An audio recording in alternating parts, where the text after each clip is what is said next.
Hello. Can we all take our seats so that we can begin in the next 30 seconds, please? Thank you.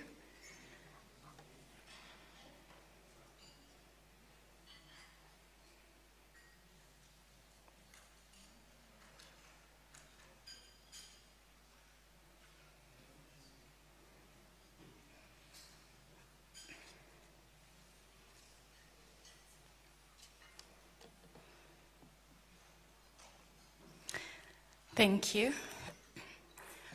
Honorable Deputy Chief Justice, USAID Rwanda Mission Director, Executive Director of the Legal Aid Forum, President of the Rwanda Bar Association, honorable judges, law students, advocates, representatives from government institutions, CSOs, academia, distinguished ladies and gentlemen, all protocols observed, a very good morning to you. We're gonna need more energy because this is supposed to be a fun competition. Good morning. Thank you so much for coming. My name is Leonie Mutoni, and I stand before you with the absolute pleasure of being the MC for this event. And before we get into anything, I would like to take this moment just to thank each and every one of you for honoring our invitation. We know that you have very busy schedules, so we thank you so much for choosing to be here to support our aspiring lawyers.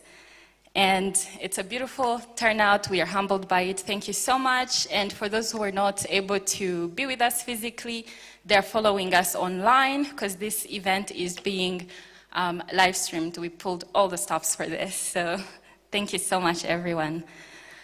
So the day we have been waiting for is finally here, the grand finale of the Moot Court competitions. And I say finally because it's been a bit of a process. The Legal Aid Forum has been organizing this with the participating universities for a couple of months now. And just last week we had some very intense preliminaries where all the universities had a chance to go against one another for us to be able to have finalists today.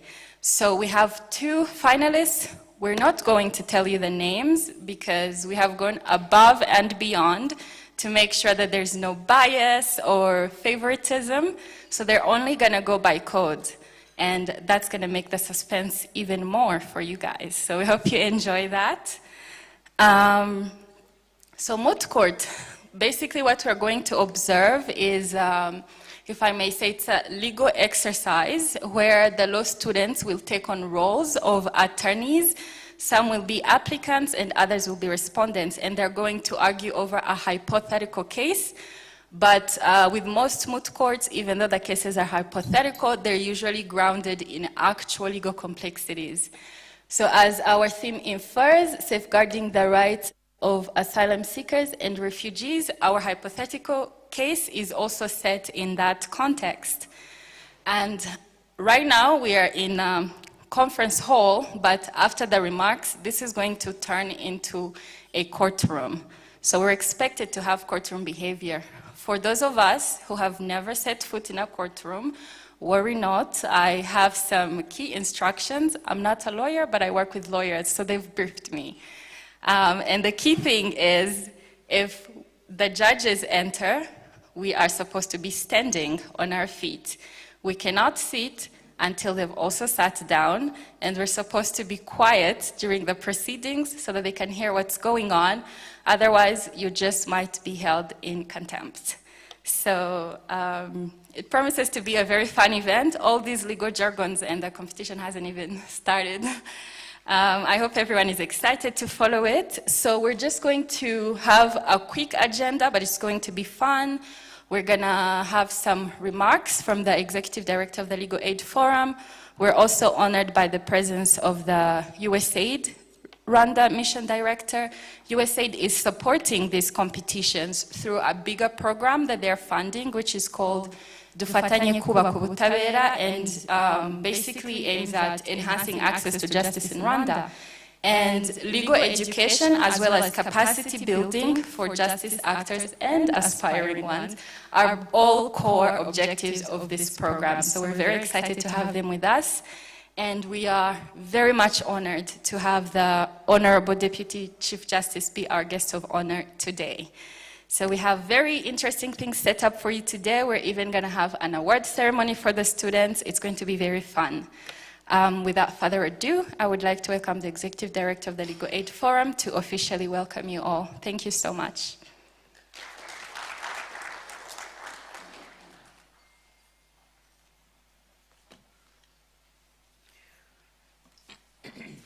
Thank you very much, Leonie, our moderator. The Honorable Deputy Chief Justice, representing the judiciary, our esteemed partner, country director, USAID, the president of Rwanda Bar Association, our esteemed development partners, we have a couple of them in the room, and professors from universities, government officials. We have representatives from various institutions present here from Rwanda. We also have in our midst students, of course, and our competitors today. And we have representatives from UNHCR, we have representatives from immigration. Basically, we try to invite partners who, in one or the other, interact with the refugees in Rwanda. I stand before you today with a profound sense of purpose and a deep commitment to a cause that transcends borders and resonates with the core values of justice, compassion, and human rights. Our journey in this inter-university moot court competition has not only tested our legal understanding, but also given us a unique platform to advocate for critical issues that demand our attention: safeguarding of the rights of asylum seekers in Rwanda, which is the theme for today's competition. The refugee in international law remains one of the most politically contested issues of our time. When the Office of the United Nations High Commissioner for Refugees was established nearly 73 years ago, it was envisaged as a temporary institution with a lifespan of only 3 years. UNHCR continues up to this day, however, and today is responsible for over 35 million refugees, not to mention about 65 million people internally displaced in their own countries worldwide as a result of persecution, conflict, violence, and human rights violations. Refugee and forced migration are and remain national, regional, but ultimately international issues which requires a cooperative international response. That response is to be found in international laws and practices that have developed over the years, in particular, and which provide a comprehensive regime of right and obligation for those in need of protection. At a time when national governments seem focused on preventing asylum seekers from ever reaching their territories, devising creative and sometimes questionable non-arrival policies and legal fictions to deny legal presence in spite of physical presence, the structures and content of international protection regime have a heightened importance. States need to recall the legal obligation which they have voluntarily accepted in treaties and through their practice. In this respect, refugee law, human rights law, international humanitarian law, international criminal law, and law of the sea are all elements of an overarching protection framework for refugees here in Rwanda and all over the world. As we delve into the complexities of this theme, we find ourselves confronted with a global crisis that requires not just legal expertise, but a collaborative sense of responsibility.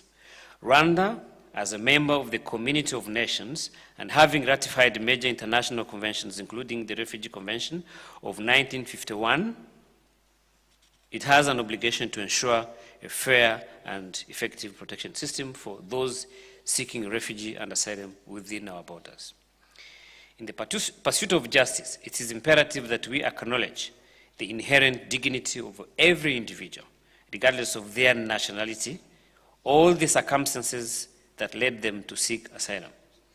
The international legal framework provides us with a foundation to build upon, emphasizing the principle of non-refoulement, the principle of non-penalization, and the right to seek asylum.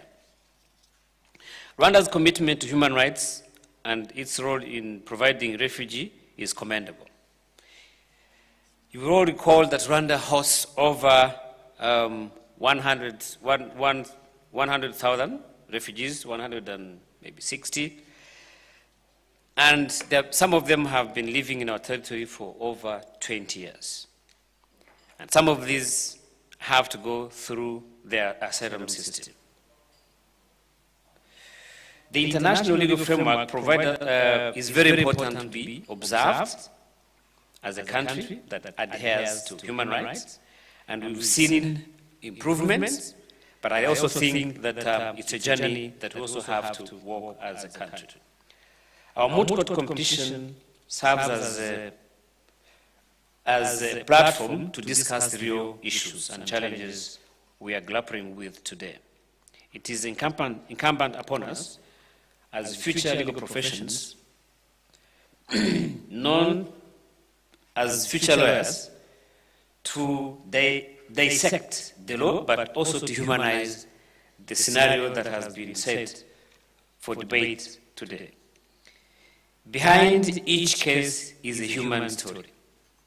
And what we'll be discussing today reflects some of the challenges we are going through as a country, but also as a global community. In conclusion, let us approach the final rounds of these competitions with a renewed sense of purpose. Let us advocate not only for victory in the courtroom, but also for a broader triumph, the triumph of justice, compassion, and safeguarding of the rights of asylum seekers and the refugees in Rwanda. Our voices today echo the hopes of those who seek refugee and our commitment to a fair and effective protection system which resonates beyond these competitions. I would like to conclude by thanking our partners, USAID. I think Leonie mentioned that we are being supported by them through a project called DKU, but also the judiciary, which has accepted to be present with us, exemplified by the presence of the Deputy Chief Justice, with whom, the institution of the judiciary, we've been working a lot on a lot of projects to enhance access to justice. Just to mention a few, trainings that we've been conducting together to different various stakeholders in the justice sector, but also trying to tackle together some of the critical issues we are facing in our judicial system, or the justice system, such as the case backlogs, and also trying to promote some of innovations like alternative dispute resolutions. I would also like to thank the Bar Association, who is also actually partnering in this project, and also the various initiatives the Legal Aid Forum and Rwanda Bar Association they are undertaking, especially the presentation of the marginalized and the poor, those who cannot afford legal fees. This is something we've been doing for quite a number of years, and we have seen improvement, and we still aim to improve. How do we make sure that refugees and asylum seekers are part of those people that we are supposed to assist? And the Rwanda Bar Association has been a very, very critical partner in this process. And for your information, the Legal Aid Forum is also dedicated. One of our interventions is, and that's why we chose this theme, is one of our interventions is legal aid and legal protection to refugees for a number of years now. And of course, the Bar has been one of our partners. And without further ado, I know we have limited time. I would want to thank and wish all the best, the contestants. And finally, I want to thank our judges. I think they will be introduced in due course. But again, our thanks goes back to the judiciary. Two of them are senior judges from the High Court, and then a senior lecturer from the Institute of Legal Practice. Can we give them a round of applause?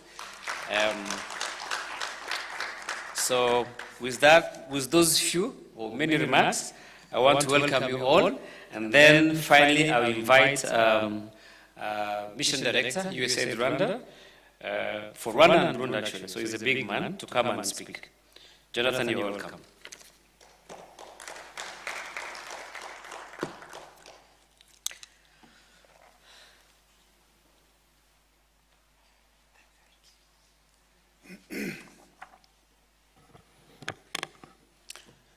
Well, good morning, Deputy Chief Justice and Guest of Honor Marie-Thérèse Mukamulisa, Moise Mudabarashi, President of the RBA, distinguished guests, colleagues, and future lawyers, all protocols observed.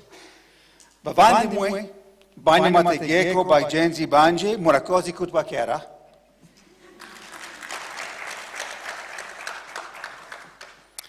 I want to thank you for inviting me here today. It's an honor and a privilege to stand before you as we enter the finals of the Moot Court competition.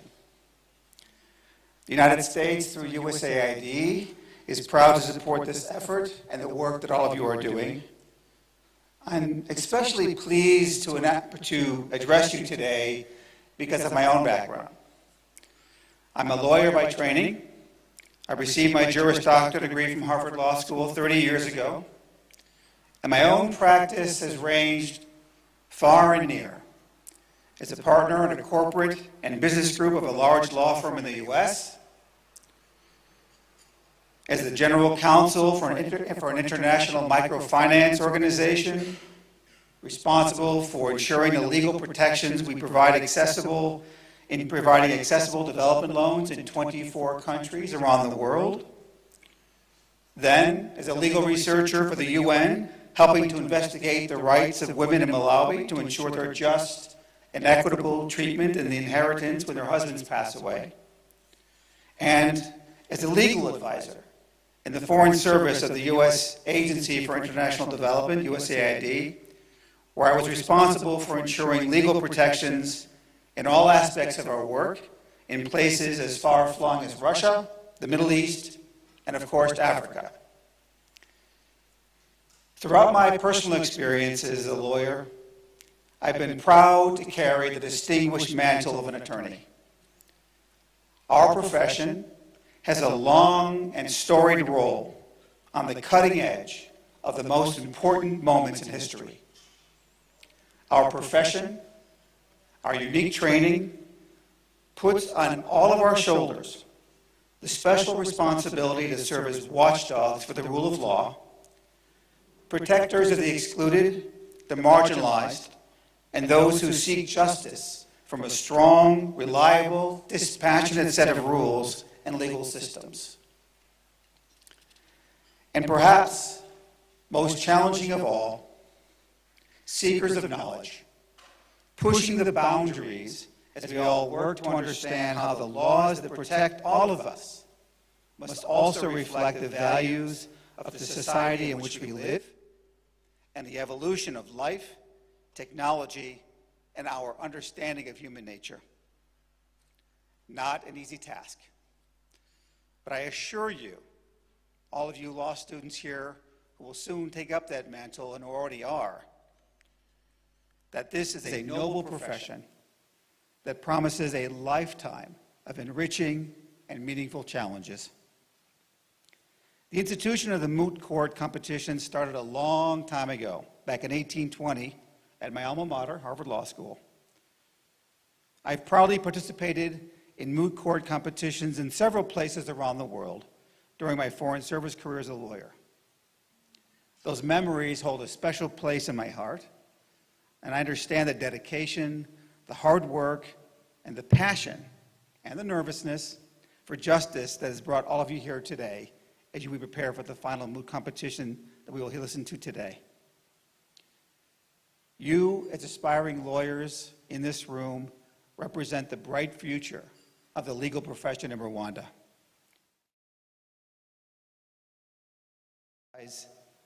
And academics, it's a showcase for your skills. The issues you address in these competitions and the issues you will tackle today reflect real-world challenges. It's an opportunity for you to demonstrate your grasp of the law, your savvy assembling of facts, and your ability to make cogent, persuasive arguments that can support clients' interests. The skills you hone here and you are honing in law school, and you will soon hone as you enter the profession, the analytical thinking, persuasive argumentation, and ethical reasoning are the tools you're going to carry forward throughout your careers. These skills are essential for your future practitioners, as advocates for justice and as voices for the most vulnerable. Through your participation today, you're contributing to the broader discourse on how the law is used to meet the needs of our rapidly changing world. I commend all of you for your hard work, your spirited advocacy, and the integrity you have shown throughout this competition. The fact that you are taking part in this competition illustrates your commitment to your personal growth and to the advancement of legal practice and jurisprudence here in Rwanda. Today, we are here in the finals, and while that sounds like an ending, in truth, it's just a beginning, a springboard for your future achievements in the legal field. I congratulate you all for what you've achieved so far and look forward to seeing you strive for excellence. May your journey in the legal field be as rewarding as it is impactful. We value the strong relationship the United States government and USAID have with the government of Rwanda in advancing our common interests in improving timely and quality justice. The newly adopted criminal justice and alternative dispute resolution policies are some of the most recent among the many bold milestones that have been achieved along this shared journey. I extend a special thanks to our partners and the sponsors of the Moot competition, the Legal Aid Forum, and the team of Dufatanye Kubuka Ubutabera, a USAID-funded project, as Andrew said, that relentlessly works to bring legal aid closer to all Rwandans, ensuring they know their legal rights, but also proper ways of assessing them. Tabashimiye mwese, thank you for your attention. Amahirwe masa, good luck to all of you. Murakoze chane, thank you very much.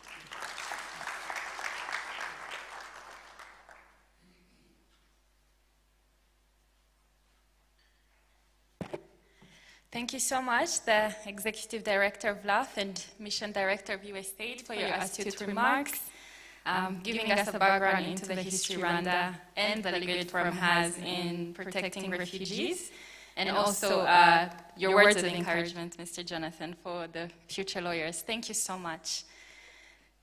Distinguished guests, it's now my pleasure to welcome our guest of honor. Please help me to welcome the Honorable Deputy Chief Justice to officially open this competition.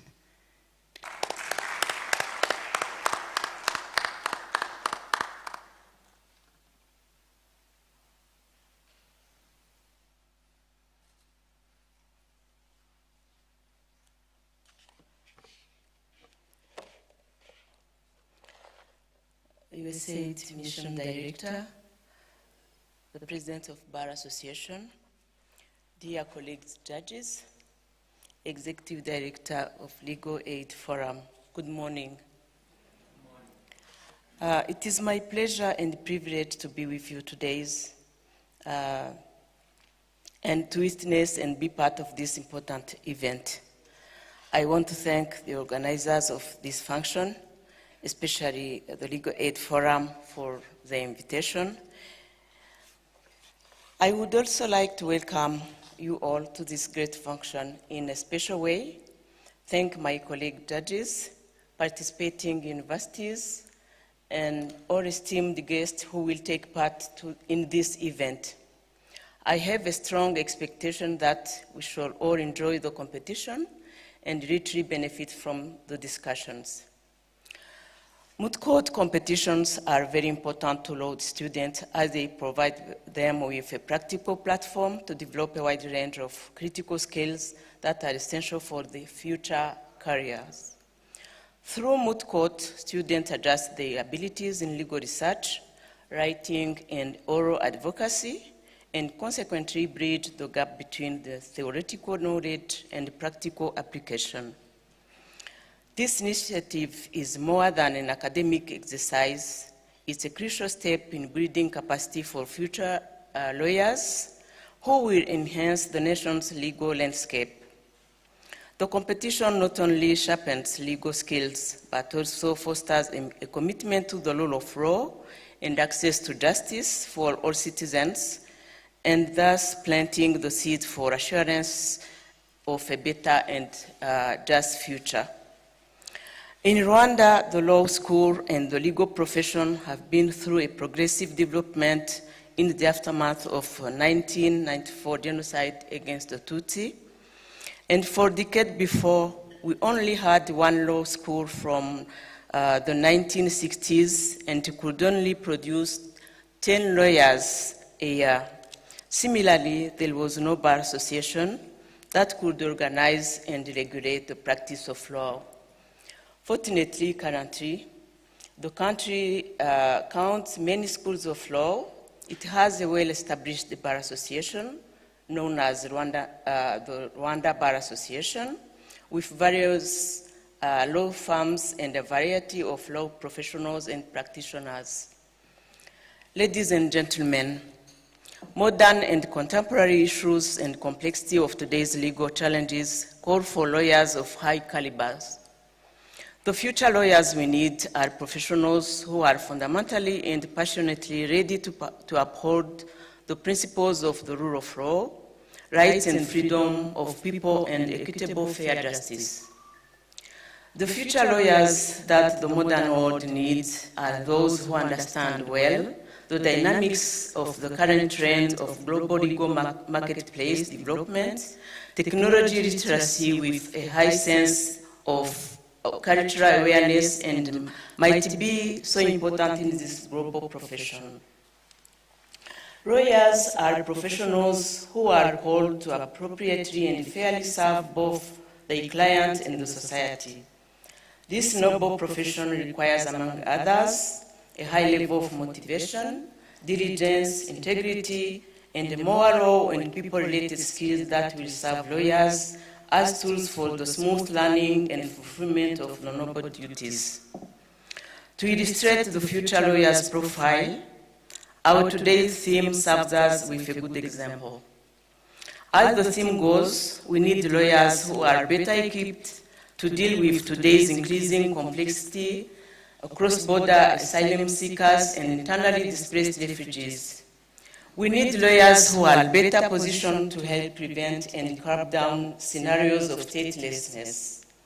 The society needs lawyers who are capable and ready to support the partnership in the advocacy for the cause of refugees, more so as it is generally known that conflict and lack of analysis of the underlying root cause are the serious obstacles for the refugees' safety and voluntary repatriation. That is why Rwanda as a country, in partnership with UNHCR, provide protection to all nationalities of refugees, asylum seekers, and Rwanda returnees and stateless populations. So as I conclude, let me once again thank the Legal Aid Forum for the organization of this event and USAID Mission for its support to the success of this event. I would also thank the competition participants and wish all of them good luck. It is on this note that I declare the Moot Court competition open.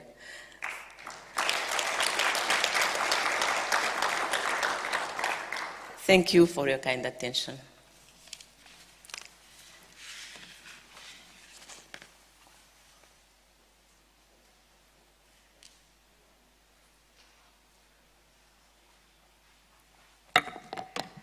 Another round of applause for our guest of honor.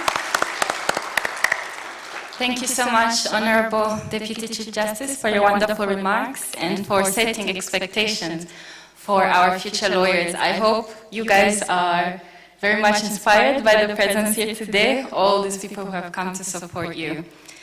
Ladies and gentlemen, I know the suspense must be increasing by the minute, and I will not hold you any longer. On the next item on our agenda, we're going to take 10 minutes to go outside just for a quick group photo, and once we come in, we can take a few minutes to have our coffee break while the lawyers and the honorable judges change into the attire. There has been a slight change. We were supposed to have a keynote speech from Minema, but they sent their apologies. They were not able to make it, but it's okay. So without further ado, I would like to request us to go by the stairs outside to take a quick group picture, and we'll be right back and the competition will start. Thank you.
Let me.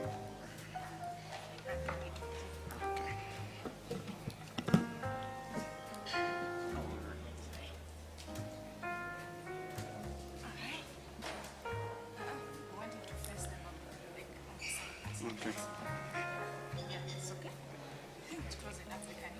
Okay, okay. Okay. Yeah? So we need to move this as well. Huh? Yeah.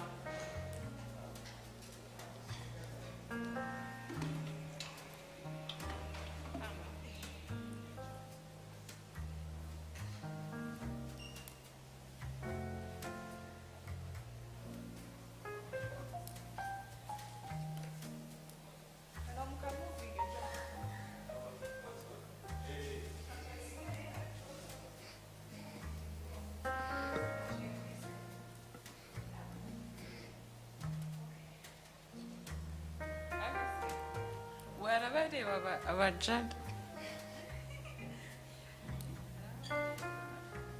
ase bakavaniraho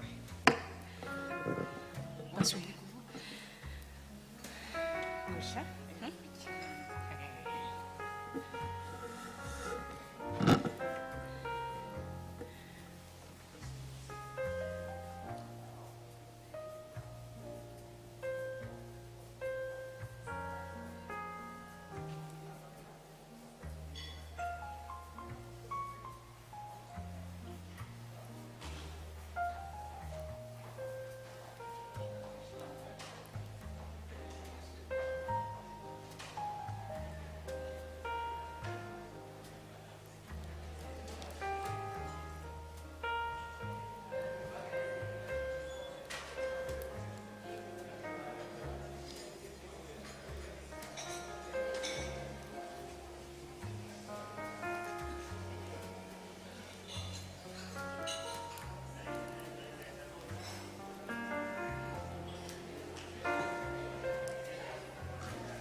reba kuri iyo kamera yawe.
Baby.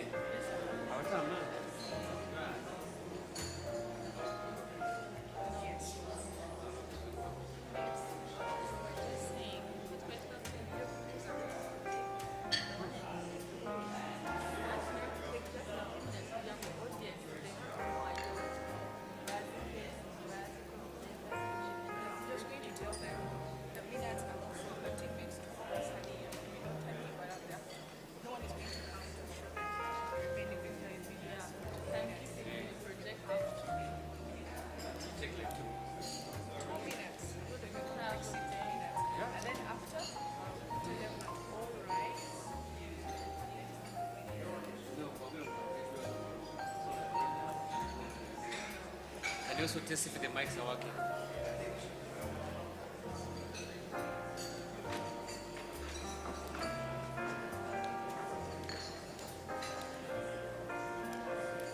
Hello, hello, hello.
Hello. We're going to start in the next 1 minute. Feel free to grab your cup of coffee and snacks and bring them to your table so that we can start. Thank you.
Thank you so much for being mindful of the time.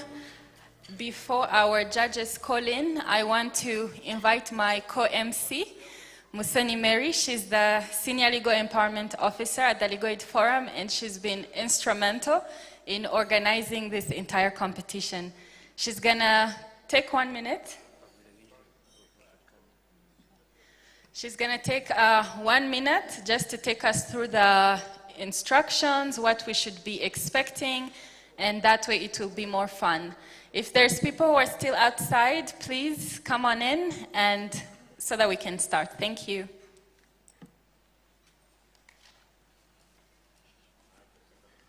Thank you, Leonie. So I'm just going to quickly take you through what is expected during the oral pleadings. This goes specifically to the teams. So we have two sides. We have the respondent side and then the applicants. Each team has 30 minutes to do their submissions, their pleadings. These 30 minutes are broken down as follows. So the respondent have 25 minutes to make their pleadings, and then 5 minutes for judges to ask questions, whereas the applicants have 20 minutes to make their pleadings, 5 minutes for rebuttal, and then 5 minutes for judges to ask questions. Unlike how it was in the preliminaries, I will not be in front here to tell you how many minutes are remaining. The minutes are projected on the, they are projected, so you should be able to see how many minutes you're remaining with. No team is allowed to use minutes that have not been allocated. If you need extra minutes, please ask the judge. Also, if you're granted minutes to make your further pleadings, this should also be applied to the other team, in fairness.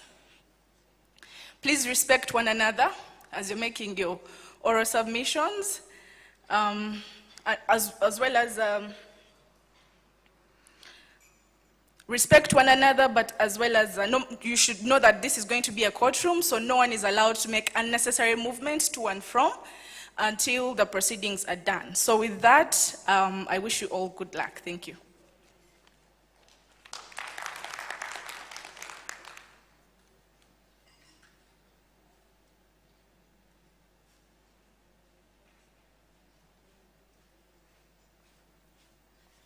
Thank you so much, Mary.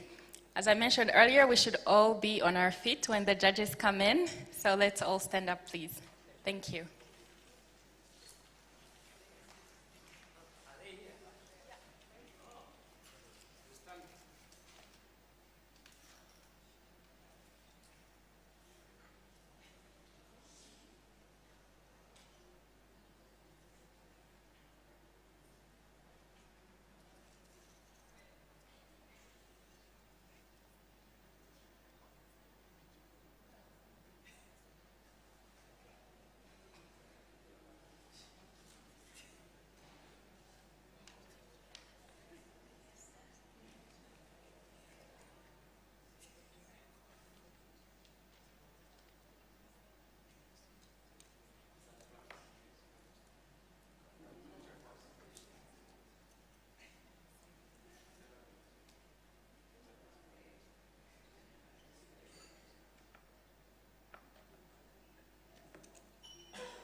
I welcome you all to today's Moot Court competition, which is about safeguarding the rights of asylum seekers and refugees in Rwanda.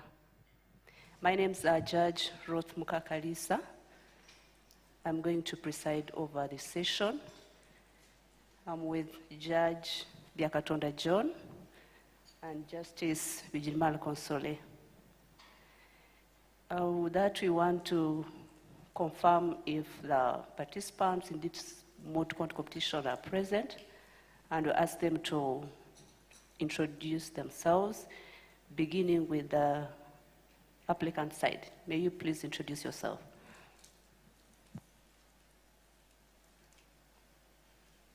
Honorable judges, my name is Esther Ingabire,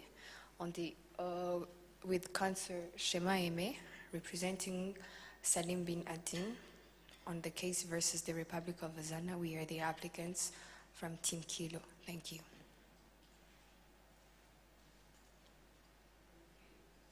Thank you. May the respondent side please do likewise.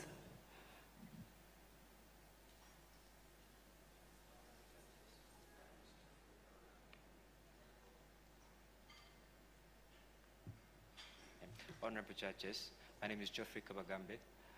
I am here with my co-counsel, Prob Alleluia, representing the state of Azana in the case of Azana of Bin Adil versus the Republic of Azana. We are Team Zulu. Thank you. Thank you. And for the purpose of timing, each side has got 20 minutes for making their presentation. And therefore, I'll call upon the applicant side to take the floor and make their presentation, please.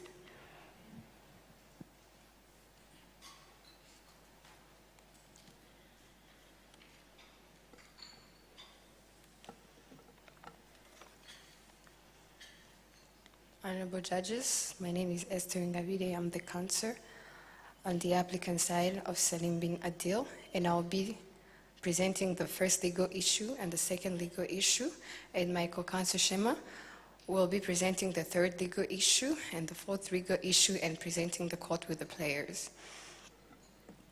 We would firstly like to start by presenting who the appellant is. The appellant is by the names of Salim bin Adil. He is a male individual of 35 years of age of now. He was born in the Republic of Salita. He is married to Jeanette, and he has one child, and he's been employed in the construction department in the Republic of Wadawa, and now is seeking asylum in the Republic of Azana due to different persecutions he faced in his country. First persecution, he faced as the member of a political social group, which was the Medu tribe. On top of the persecution of the Medu tribe as a member of political social group, he also faced persecution why he didn't want to join in the army, the Islamic State Army, in 2004, where he had the age of 16 years of age. The persecution followed him in the Republic of Kassana, where the Islamic State continued pursuing him despite the fact that he didn't want to be associated with the Islam State. Then he went to the Republic of Wadawa in 2015, stayed there until 2023. He then moved in 2023 in May due to the fact that he faced persecution due to his interfaith marriage to his now wife, Jeanette. His music community threatened to teach him a lesson because he married out of faith, and the Muslim and the Christian majority also wanted to persecute him because he was one of the minority Muslims. So those are the grounds on which he was facing persecution in different states that he was in. And now we are here to answer the legal questions that were presented by the court. The first legal issue reads as follows: does the appellant have a well-founded fear of persecution in accordance with the meaning of the 1951 Convention and the National Refugee Law? Yes, Salim has a well-founded fear of persecution in accordance with the meaning of the 1951 Convention.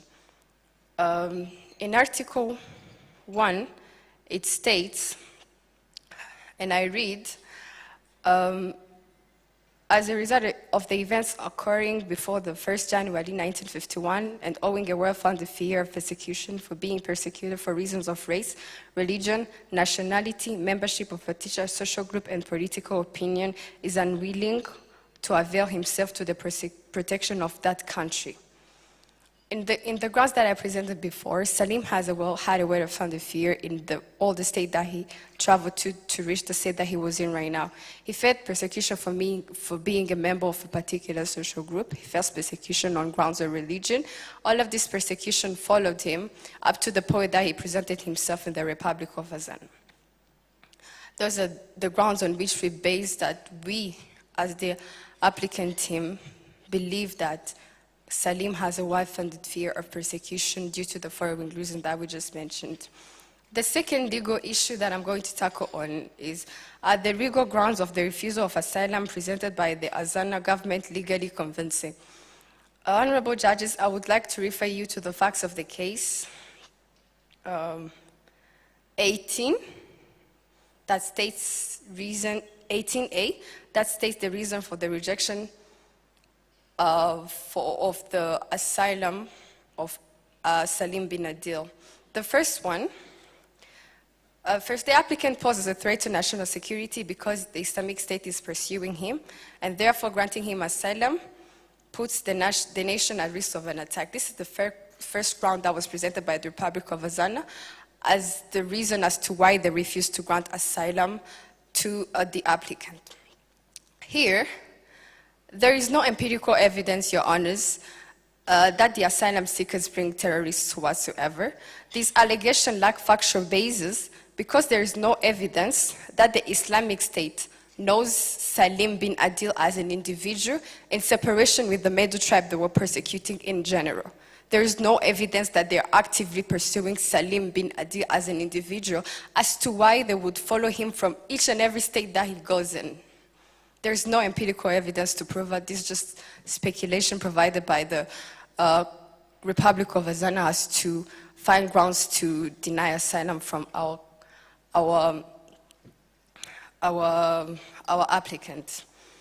The second, that granting asylum would risk the nation of an attack if the Islamic State were aware of the fact that he is in the Republic of Azana. And now I would ask myself, how would the Republic of Azana know that Salim is in the Republic? How would the Republic of Salita know that Salim is in the Republic of Azan? Here, the granting of asylum is a confidential process to protect the safety and the privacy of the individual seeking asylum, Your Honors. According to the United Nations Human Rights Committee's advisory opinion on the rules of the confidentiality regarding asylum, information on the 4th paragraph state the principles governing the right to privacy are equally applicable to refugees and asylum seekers and other aliens as they are to the nationals.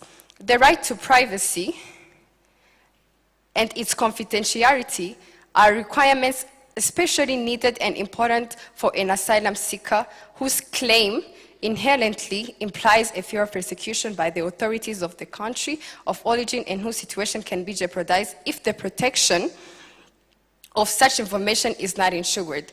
It would be against the spirit of the 1951 Convention relating to the protection of refugees and the status of refugees and the National Azana Refugees Law to reveal the whereabouts of Salim for the Islamic State to now pursue him. So now, if the Republic of Azana adheres to this human rights principle, there should be no fear of the risk of an attack. If they adhere to the principle of the privacy that the asylum seeker should have in the process of his asylum, there should be no reason to think or believe that the Islamic State will pursue him to the 3rd state that he is in right now. Second, they say that he has a history with the Salitan Liberation Movement. Honorable judges, in the history of the honorable courts, there is nowhere that the court has based its decision on mere speculations. Rather, it has based on concrete evidence. The fact that Salim was in a rebellion movement and now is in another country, and that as the Republic of Azana is associating him with being an insurgent spy, and these are mere speculations. They have no grounds to prove his last contact with the movement. Upon his arrest, there was nothing that indicated that he could be a spy. So we view this as the means of speculation by the Republic of Azana just for the purpose of not granting asylum to the person who's seeking asylum and whose life is in danger based on the persecution reasons we talked about. And thirdly, they asserted that the Islamic State, the attack started in 2004. According to the Salita records, it started in 2000. So, in response to the first question, appellant was facts of the case. Appellant 1B, appellant was asked how he got to the Republic of Wadawo. He now explained that since 10th October 2004, the Islamic State has been raiding the Medu village, Your Honors. He did not in any way say that the Islamic State was raiding the whole of Salita. He was specifically talking about the events that occurred in the place where he was in the time he was there. He did not say that it was the whole of Salita. He just specified side of the village he was in, the time they were attacked, and the reasons why he fled. I would like to call my co-counsel to continue with the rest of the legal issues. Thank you.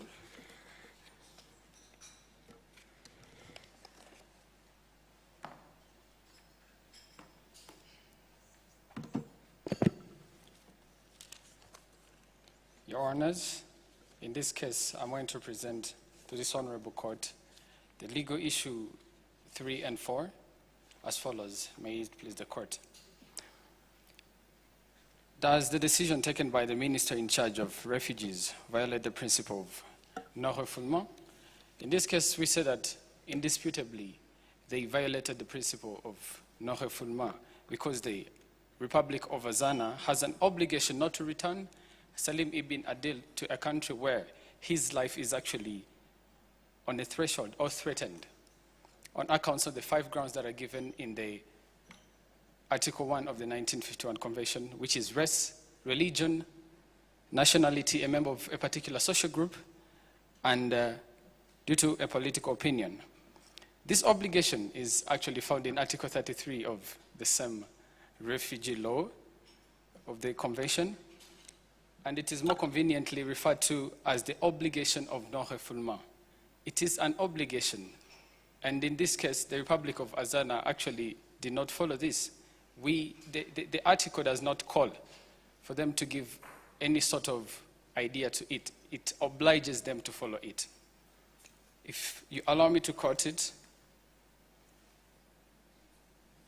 Okay. So the fundamental, I would like to present to this Honorable Court that the fundamental and abiding nature of this article is emphasized by the fact that it is among the articles in which contracting states, of which Azana is also a contracting state, may not make any reservation. Therefore, they have no reason to refute Salim ibn Adil if the grounds that are given are not part of the Article 1.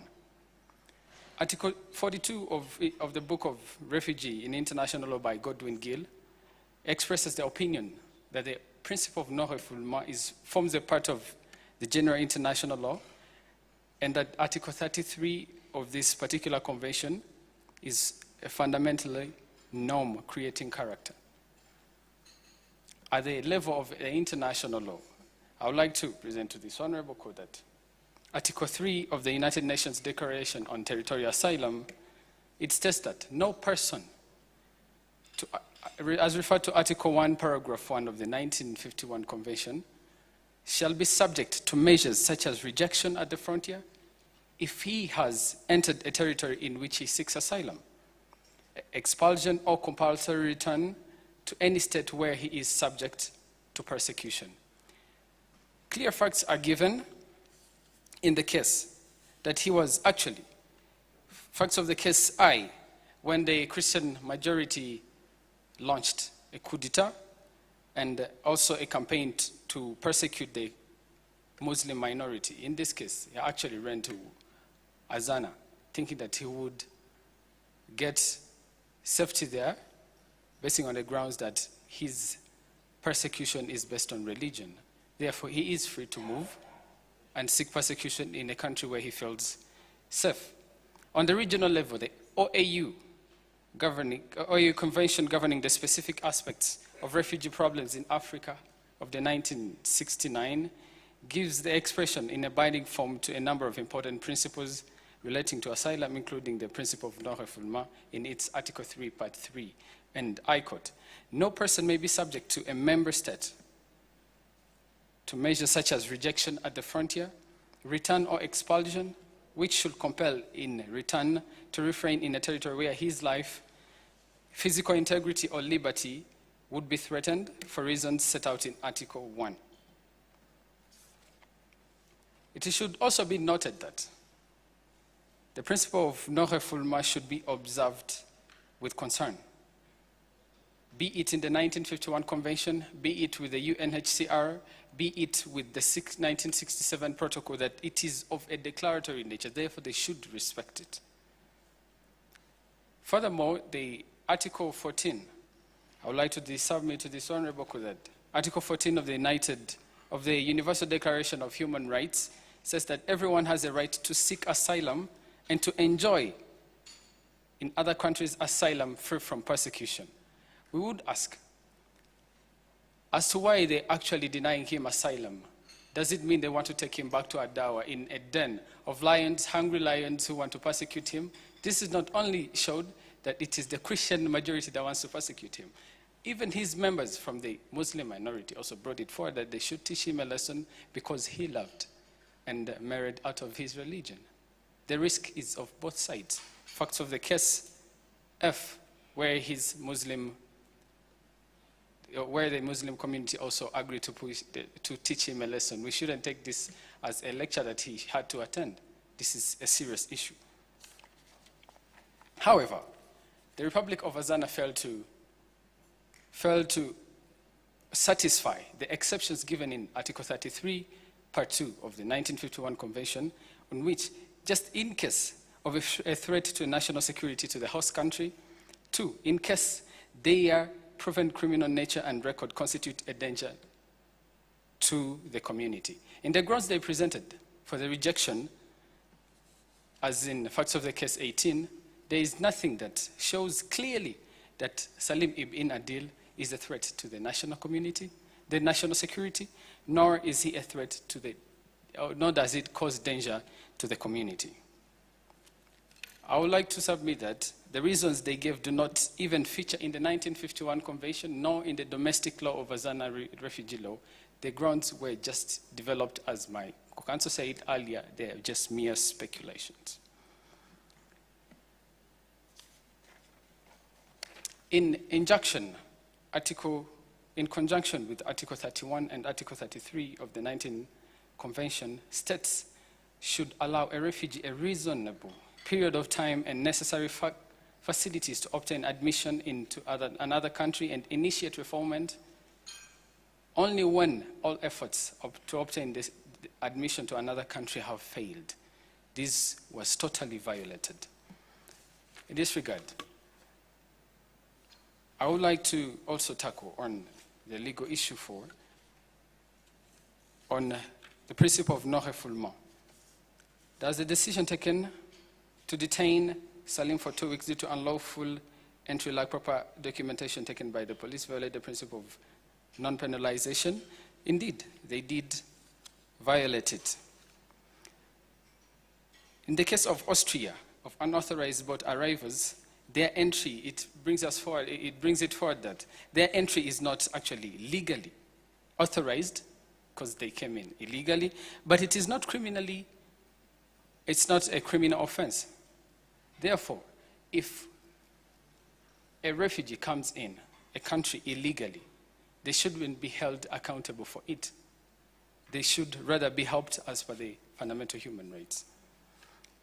It is clearly shown in the case of MSS versus Belgium and Greece, where the European Court of Human Rights, in this case, reaffirmed the principle of no penalization and emphasized that states should not return asylum seekers to country where they would face inhuman or degrading treatment.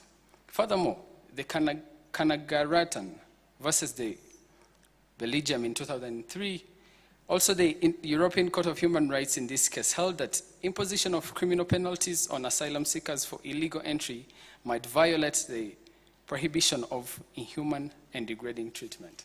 These are cases that still show that non-penalization is prohibited.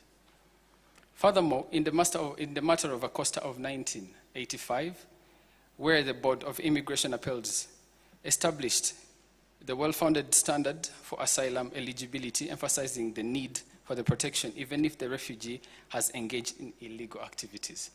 In this case, we didn't deny that he came in illegally, but the Republic of Azana, as they ratified the international laws, should have followed these principles and respected them.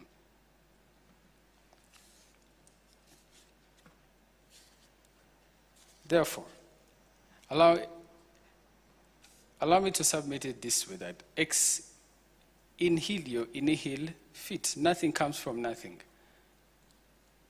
Salim ibn Adil wouldn't have run from Wadawa in a place where he enjoyed his refugee status for a long period of time, a place where he had a wife, a place where he was employed, to run to Azana in case he didn't have a reason. Nothing comes from nothing, therefore he has a reason, which is religion as we presented today. The prayers of the court, we would like the court to revise the decision taken by the Minister of the Refugee in Azana and grant asylum to Mr. Salim ibn Adil. May it please the court. Thank you. I'll now call upon the respondent party to respond to the applicant. You may take the floor.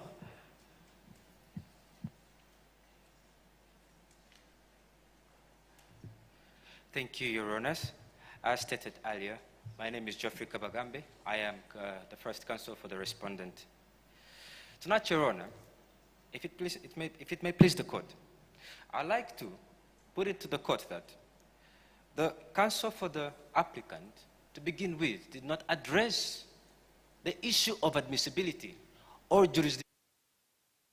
Understand the standing which the applicant for the counsel for the applicant stands to speak before the court. Should the court choose to ignore that, Your Honor, and accept to move on and hear the case, we would like to point out that we do understand, we follow the law, and we would like to point out that at least they should have mentioned that from that they get standing from Article 47 on the subsection 3. Jurisdiction of the High Court in administrative cases, ordinary jurisdiction of the High Court at first instance. So the High Court, of course, does get standing from number 4. High Court tries at first instance at number 4. The High Court also, it adjudicates cases related to the applications for asylum. And admissibility of the case, which was not addressed by the counsel for the appellant, should have been addressed at least in Article 11 of the law relating to refugees. I will not go further to do the job that the applicant, the counsel for the applicant, straight to the case before the court today, which is the case of Bin Adil versus the Republic of Azana. Your Honor, let me briefly introduce to you Mr. Bin Adil, Salim bin Adil. This is a gentleman of the Medu ethnic tribe who came from the Republic, from Salitan Republic. His village was attacked by the Islamic State Army. He had genuine fear, founded fear, well-founded fear, because he was targeted specifically. The gentleman, Mr. Bin Adil, left. He left Salita and went to Kasana. He got refugee status.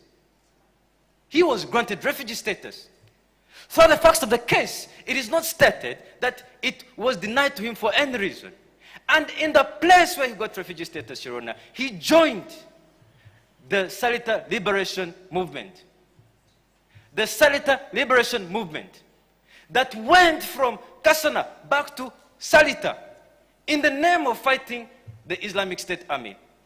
After it happened, Your Honor, that he wasn't successful, he came back to Kasana, and presumptively, because they would go on to hunt him, which is not objective, I will address that. He left Kasana and went to Wadawa. The question is, did he have well-founded fear? I will address that in the issue number 1, which is, does the appellant have well-founded fear for persecution in accordance with the meaning of the 1951 Convention relating to refugees? I'll also address the issue number 2, which is, are the grounds for refusal of asylum presented by the Azana government legally convincing? My co-counsel Prob will address issue number 3, which is, does the decision taken by the minister in charge of refugees violate the principle of non-refoulement? My co-counsel will also address issue number 4, which is, does the decision to detain Salim bin Adil for 2 weeks due to unlawful entry and lack of proper documentation taken by the police violate the principle of non-penalization provided for under Article 31 of the 1951 Refugee Convention? Your Honor, the first counsel for the respondent seems to not get the fact that we are in a civil matter and fair preponderance of evidence should be considered. It cannot be that we have to present empirical evidence because here the Republic of Azana is in no position to go and start investigating cases from above, from Salita all the way down here.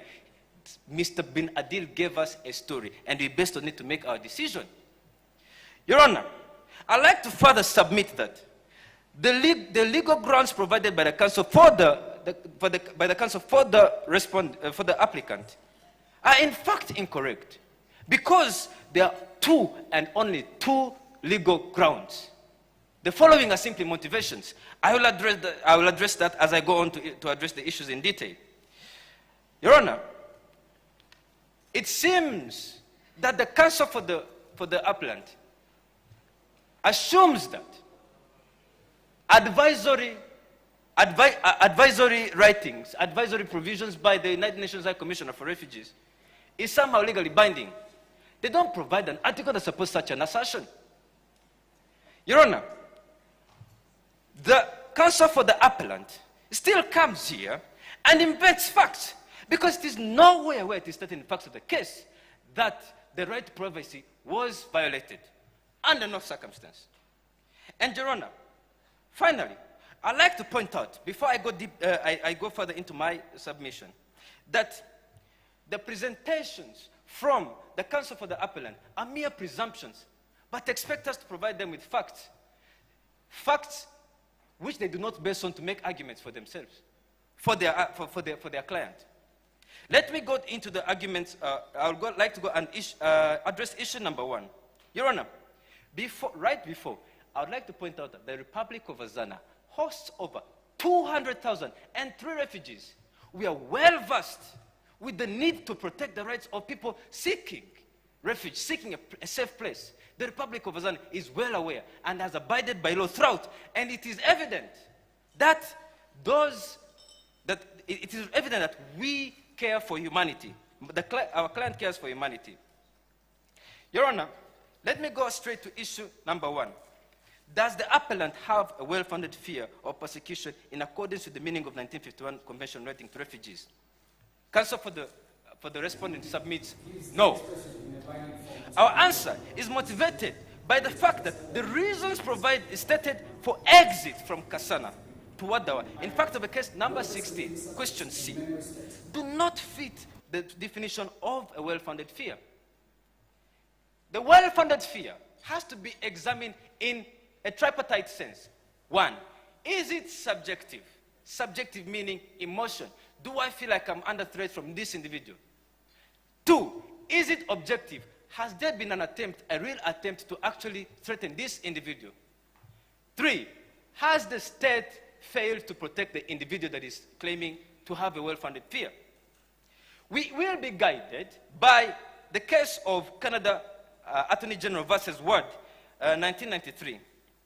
The test as to whether a state is unable to protect a national is bipartite in nature. The claimant must subjectively fear persecution, and 2, they must have a well-founded fear in an objective sense. The claimant need not literally approach the state unless it is objectively unreasonable for him or her to have sought protection in the home authorities, in the authorities where he came from. Your Honor, mind you that he left Kasana because he had a subjective fear. There is nothing objective. He was a part of a rebel movement that had a stronghold in Kasana, but left Kasana because he felt unsafe. Islamic State never at any point crossed into Kasana. Islamic State never at any point, from facts of the case, there is no reason. There is nothing that shows Islamic State would have pursued him in Kasana, Your Honor. I'd like to further submit that, except in situations of complete breakdown of state apparatus, it should be assumed that the state is capable of protecting a claimant. In Kasana, the apparatus for the state is very well functioning. As a matter of fact, Mr. Bin Adil felt safe enough to join a liberation movement that had its stronghold in Kasana. Dr. Gal Madsen, on the status of refugees international, volume 1, page 173. The objective, he said, the objective well-founded fear connoted a fear based on reasonable grounds of persecution. This term suggests that it is not the frame of mind of a person concerned which is decisive for her to claim refugee status, but this claim should be measured with a more objective yardstick. In his writing, Godwin Hill, in Transnational Legal Problems of Refugees, 1982, Michigan, Yearbook of International Legal Studies, page 299. He said that the phrase well-founded must have sufficient facts to justify the conclusion that the applicant for refugee status would face a serious possibility of being subjected to persecution upon return to his home country. Your Honor, throughout the facts of the case, we do not see why the person left, why Mr. Bin Adil left Kasana in the first place to go to Wadawa. Issue number 2, Your Honor, are the grounds for refusal of asylum presented by the Azan Republic legally convincing. Your Honor, it seems that the counsel for the appellant did not clearly understand the issues presented. One, it is that he did not meet the meaning, he did not meet the requirements of the requirements provided for in the 1951 Convention relating to refugees. And number 2, even in the national laws. My co-counsel will elaborate a bit further on that. Now, Article 33, in alignment with Article 1F of 1951 Convention relating to refugees, which stipulates that the provision of this convention shall not apply to any person with respect to whom there are serious grounds for considering that in B, he has committed a serious crime outside of his country of refuge prior to his admission to that country. And let me state for a fact that Mr. Bin Adil is still a member of the Salita Liberation Army. This is the person who knows. This is the trained individual. Is a person who fights, who has fought, who is capable. And he has not renounced, Your Honor. He entered in this country, Azana, illegally, never presented himself to authorities at any point. As a matter of fact, he was arrested, spent 2 weeks in detention. He chose not to say anything. The only time he talked was when he was subject to deportation, and he was like, nah, I claim refugee status now. That is when he decided to say. He spent time he stayed a lot more time in the present, he spent time in custody, chose not to say. He entered in this country of Azana and spent 2 weeks. 2 weeks, Your Honor. A reasonable human being cannot assume 2 weeks is immediately. And furthermore, Your Honor, it is important that we understand that in as much as Mr. Bin Adil is painted as a person who has fear, well-founded fear, who is afraid for his life, when he came into the country, what did he choose to do? He chose to hide. The operation to remove illegal immigrants was launched. He was detained. In detention, he never claimed refugee status. And when it was time for him to be removed, he said, no, now I remember, I want international protection as an asylum seeker, as a refugee.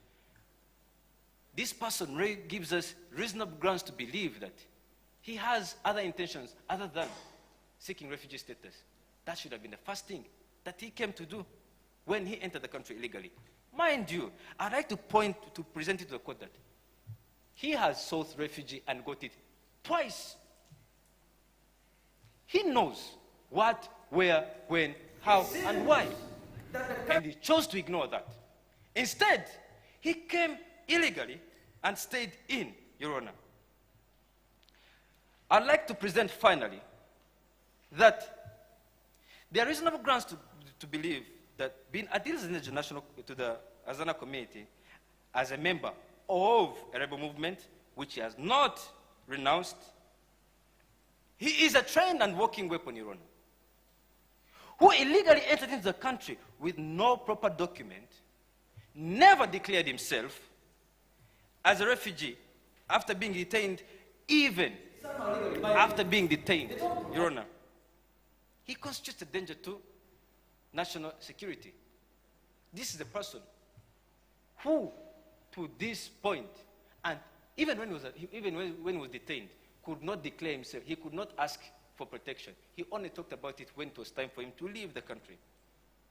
With those arguments presented, Your Honor, may I point out to the court that the arguments presented by the counsel for the appellant are mere presumptions and should be based on presumptions, Your Honor.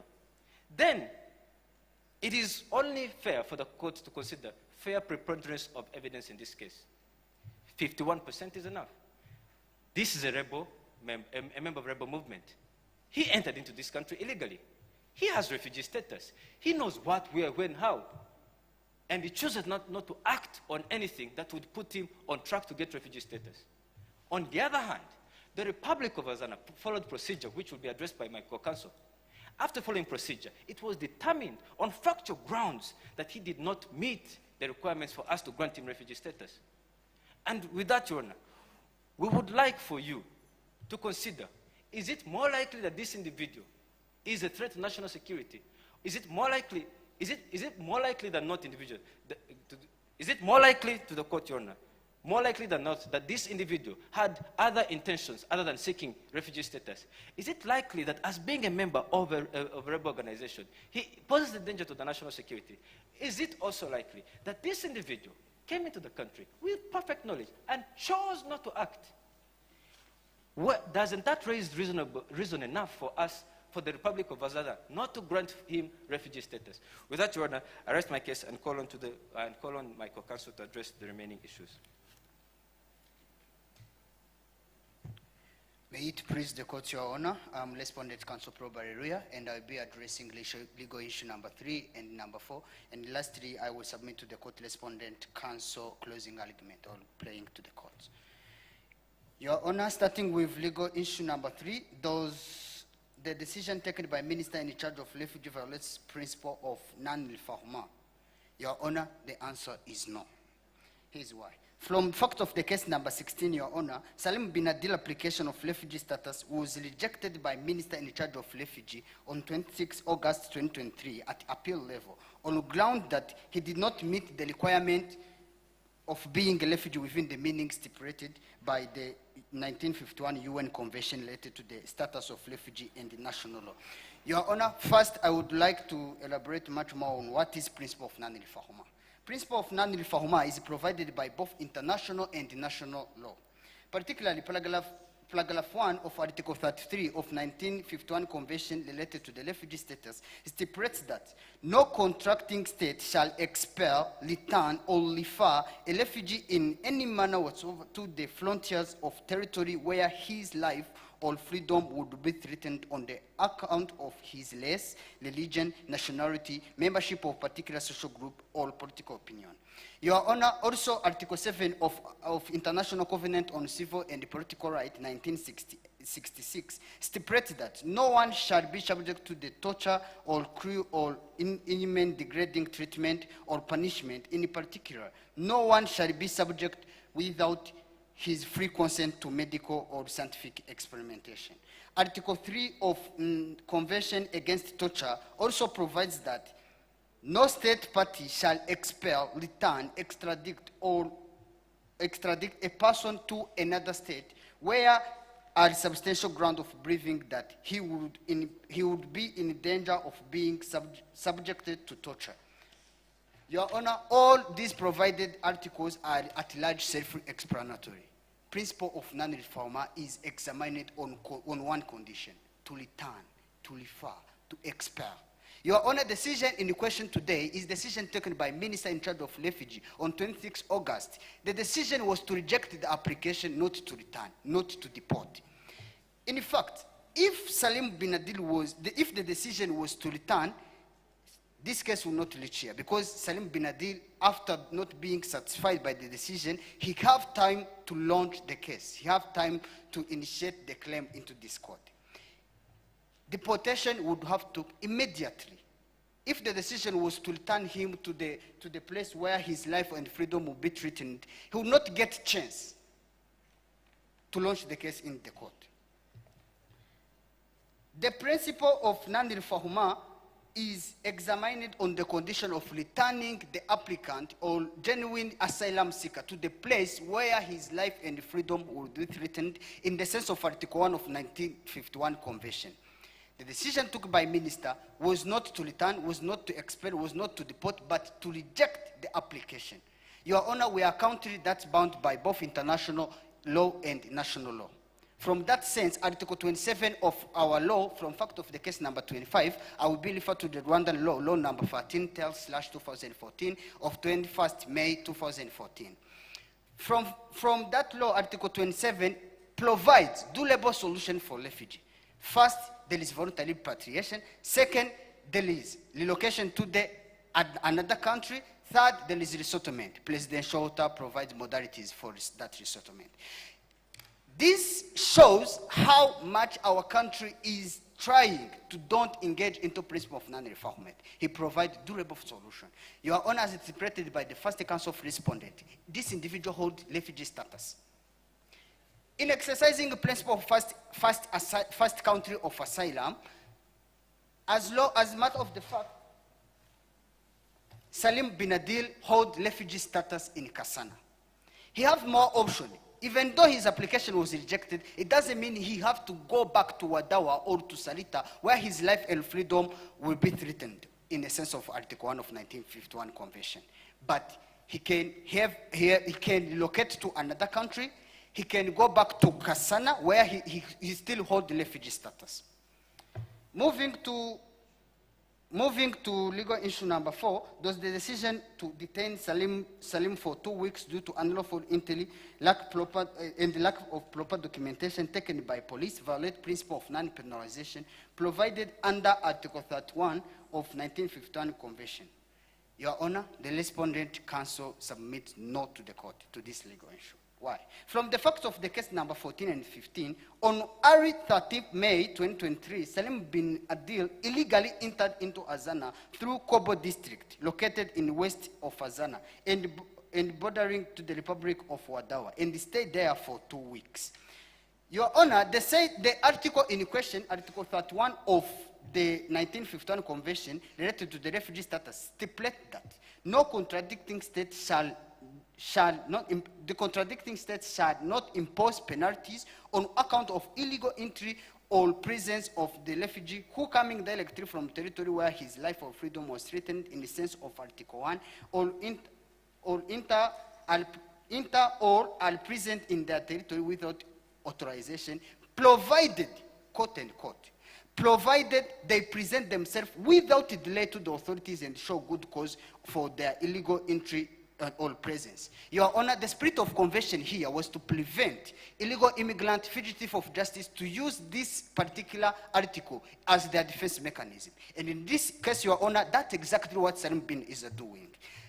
By saying provided that, the logic behind this is that if you are a genuine asylum seeker, if you have a well-founded fear, in sense of Article 1, you are provided by both 1951 Convention, whether the territory is signatory to it or not, whether in dualist system, whether the convention is domesticated or not, you are provided by principle of non-refoulement, since it is covered from international customary law as use cogents, which is bound to all countries. So, if you are a genuine asylum seeker, there is nothing that would prevent you to report without a delay while you know that you are coming directly from the territory where your life and freedom are being threatened. Your Honor, in that sense, Article 7 of Law number 13, 2014, of 21st May 2014, relating to the refugee, as we are referring the law from Rwanda, stipulates that for someone to apply for refugee status, first, you have to be on territory of Rwanda. Second, report immediately, quote unquote, report immediately. This individual waits for 2 weeks to be rounded up by police, by military operation to check for illegal immigrants and people who lack proper documentation in the territory, which is fair because it is in their jurisdiction. He didn't even after 2 weeks report himself. He waited to be rounded up. Since this is a civil case, Your Honor, the standard of proof will be fair preponderance of evidence. There is likelihood that if this individual, if that operation never took place, this individual was not going to claim international protection as a refugee. And that's exactly what spirit of the convention was trying to avoid when they say provided that. They report themselves without a delay. Your Honor, no reasonable person would interpret the word immediately as 2 weeks. No one. Your Honor, I would like to submit to the court closing argument. Counsel for respondents praised to the courts to find that appellant doesn't have good-founded fear for persecution in accordance with meaning of 1951 Convention related to the refugee. That the ground of refusal of asylum presented by Azana government are legally convincing.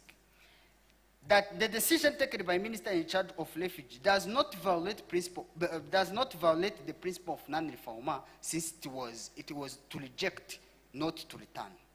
The word rejection only considered as principle of, as refoulement if it is happen at the frontier, as submitted by the counsel for applicant. The applicant, the decision taken by to reject the application, but not to return. And applicant have a chance to launch the case in this court. That implies that if the case was about to be deported, he would have sent back immediately after the decision.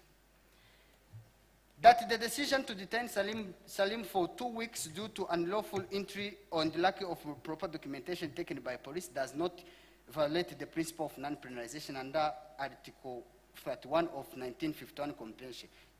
This is from the fact that he didn't report immediately as he was required by international law, and he did as he was required by national law, and he didn't report himself without delay as he was required by 1951 Convention. With argument presented, the counsel for respondent respectfully prays to the court to uphold the decision of the minister in charge of refugee to not grant Mr. Bin Adil refugee status and dismiss the case against the Republic of Azana.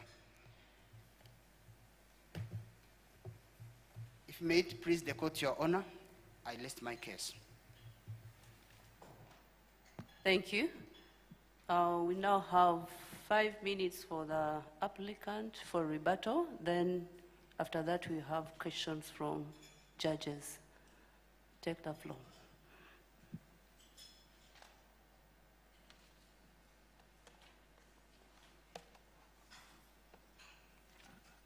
Honorable judges, in response to the remarks given by the opposing counsel, we would like to address to the issue they raised that the Republic of Azana had no position from the Republic of Azana to investigate the statement made by Salim in the interview. Your Honors, if I may refer you to the facts of the case E. Facts of the case E, 18 on grounds for the refusal of the asylum by the Republic of Azana. It states, and I quote, lastly, Salita is generally in a state of political and economic instability which affects the human rights records. Although the situation is dire, not every Salitan qualifies as a refugee. Your Honor, if the Republic of Azana made this statement, it is to prove that there is economic and political instability that makes the country's human records really low. And I would like to make it known that these are the very specific things that that Salim was in fear of being persecuted from. According to the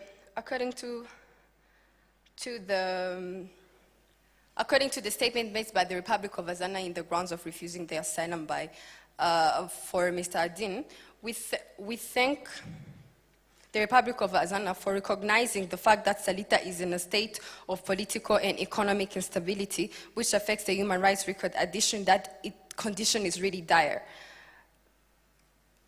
This political instability affected Salim personally because, first of all, he was forced and the recruitment in the armed forces in the armed conflict by the Islamic State when he was at the age of 16.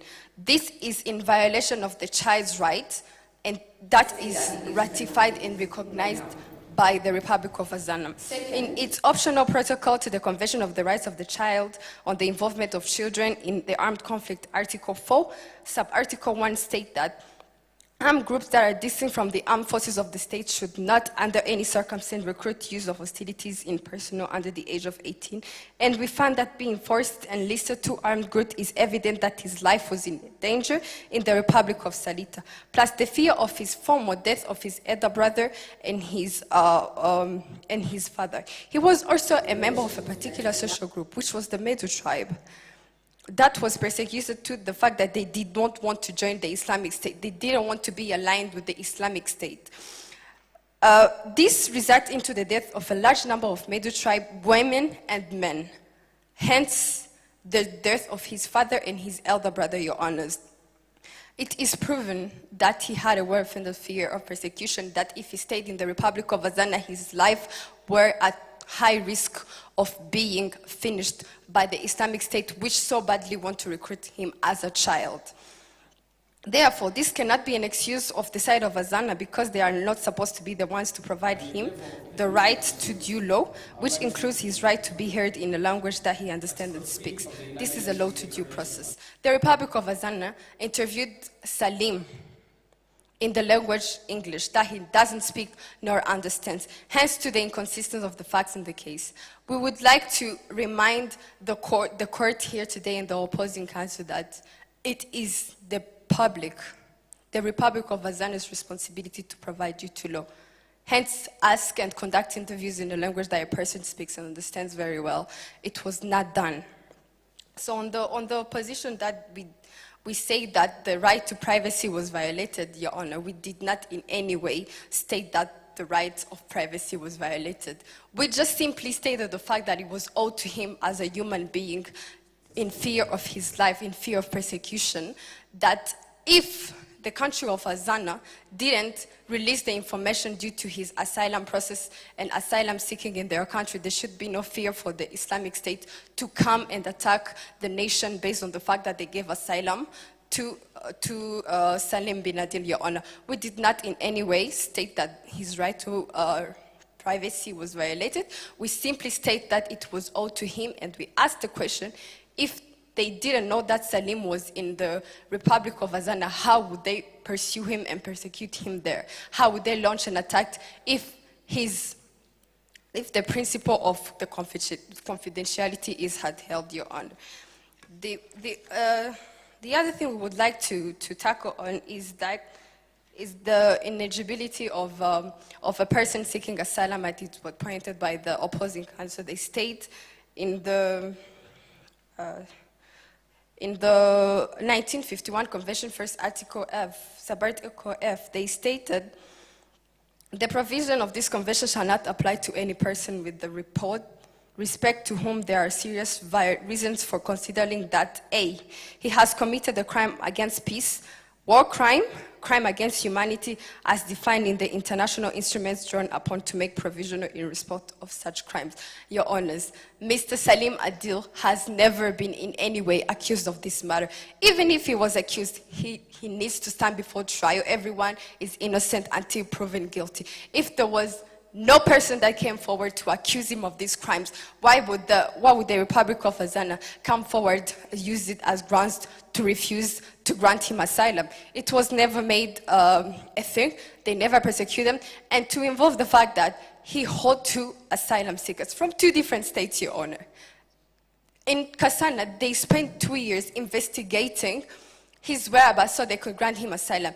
Asana is very much near to the Salitan Republic. If they ever committed any crimes against humanity, any crimes against peace, and other crimes like genocide, they would have been the first to know and not grant him asylum. But he was granted asylum in Kazana, proving that those things are baseless. They are mere speculation from the Republic of Azana, just not to grant him the safety that it is owed to him due to the international conventions they ratified as a nation. B, he has committed the serious non-political crime considering to the country of the refugee, prior he is mentioned to the country as a refugee. He has never done that. There is no proof. There is no final judgment that follows him that states that he has done anything of sort. So for him to not be granted asylum based on these provisions that are provided in the 1951 convention, there has to be concrete proof to prove that these allegations are true. There should be a judgment. There should be a mandat d'aller from a different country. There should be an extradition. There should be an international arrest warrant, but there's none. He has been guilty of acts contrary to the purpose of and the principles of the United Nations. If anything, Salim has been in peace and he has adhered to these principles. I would like to refer you, dear judges, to the facts of the case. Facts of the case. On September, facts of the case, question 2. Facts of the case, last year, specifically Tuesday, August 30, Christian soldiers staged a coup d'etat asserting that they were acting on behalf of the majority Christian population, arguing that power should be in the hands of the majority. Subsequently, Christians initiated the campaign of persecution against the minority Muslim. In response to the threats, my family and I made the difficult decision to relocate in the village of escape persecution. However, our pursuers persisted in tracking us down with the particular focus on me. The particular focus on Salim. Your Honors, you would ask yourself, why would they particularly focus on one individual? In first of the case J, this intensified pursuit was primarily driven by the fact that I have been actively involved in advocating for interfaith dialogue and reconciliation efforts between the Christians and the Muslim community in our village. My commitment to bridging divides and fostering understanding has made me a target for extremists on both sides who sought to perpetuate the religious tensions. Your Honor, if anything, Salim has always adhered to the purpose and the principle of the United Nations, which is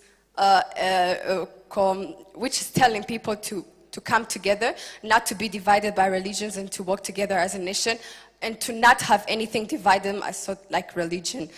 Your Honor, we would like to also address the specific topic that was said on the admissibility of the court, on which he didn't really present the problem to the court here today. He talked about admissibility, but he never raised any problem as regards to our end of the side or anything to the court. So I would like to call my counsel in response to other remarks that were made by the opposing team. Thank you, Your Honor. He's given 2 minutes.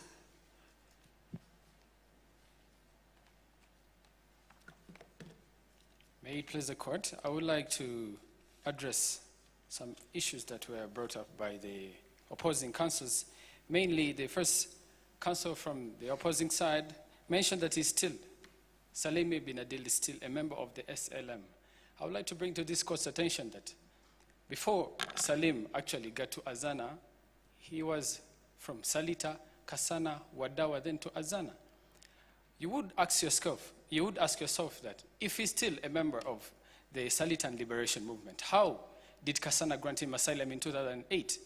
He applied for it in 2006, and it was granted in 2008. This clearly shows that they followed their rules, gave time to project the near problems that would come up with granting him this asylum status, but they found no issue, hence granting it to him.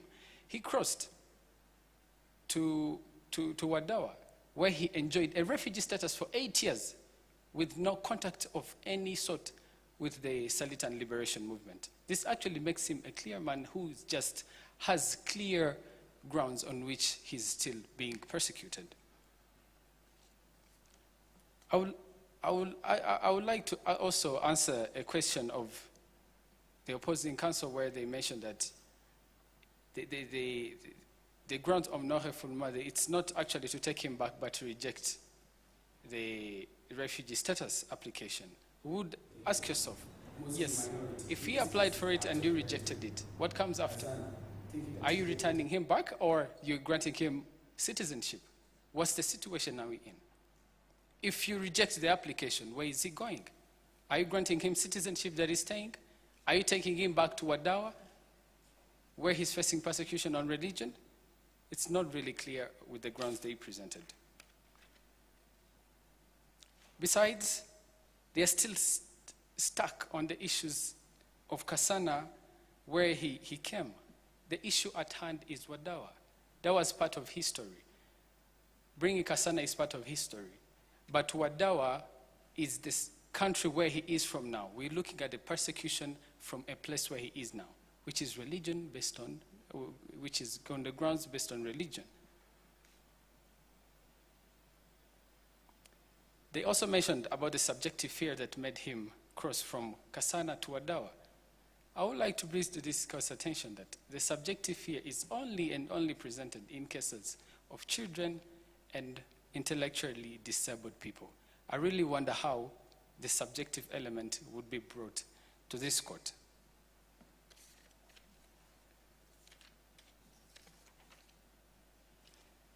Allow me to make that when one is caught during any sort of operation, a refugee has two options. One, to seek asylum or remain an illegal immigrant. In this case, Salim Ibn Adil, basing on the facts of the case 17, he applied for a refugee status.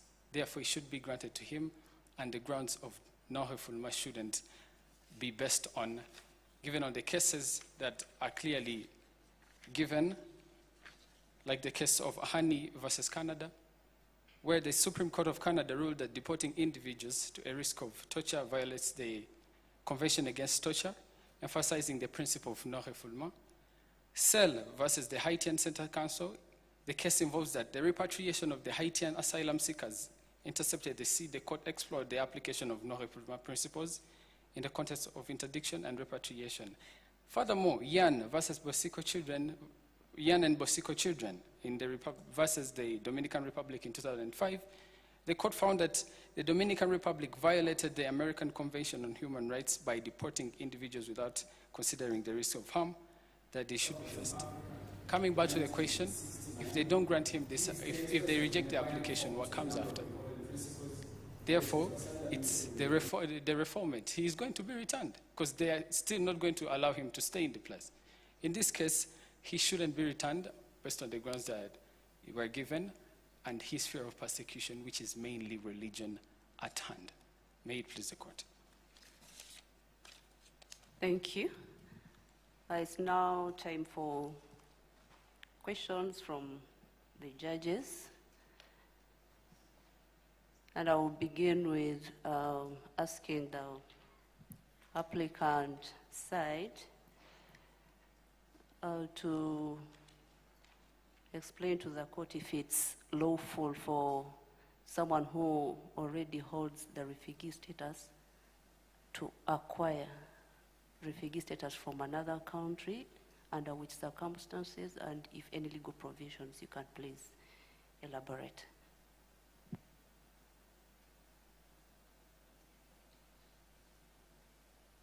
My colleague may also pose a question if she has. Yeah, thank you, Your Honor. My question goes to the respondent side. I would like to get clarification on a point that you raised. You said that, well, the claimant side, they claimed, the claimant claimed for, requested for asylum, right, in Azana. So, isn't it? Yes. The claimant side, they requested asylum, that was refused in Azana country. Is it clear? Yeah. So my question is, what were the reasons behind the request of Mr. Salim? And I would like you to establish the link between those reasons and the life of the claimant in these different republics, Salita, Kasana, and Wadawa. It has not been clear how you link those grounds for his request and his life in those other countries. Thank you, Your Honor. Thank you. I have question to applicants and one question to respondent. I want to ask the applicant side. Mr. Salim was arrested as a person who have no documents, and he kept silent during deportation. He said the reason why he has no documents. And after saying the reasons, he was taken to the camp. I want to explain how non-penalization principle was violated. I want also to ask the defendant, Salim have the barrier of language, and he was asked in the language he doesn't know. How do you satisfy the court that you managed to communicate with Salim well? Thank you.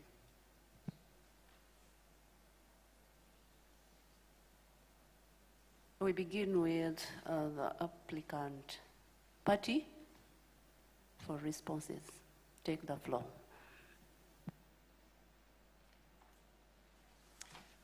May it please the court, allow me to answer the following question. Is it lawful to acquire more than one refugee status?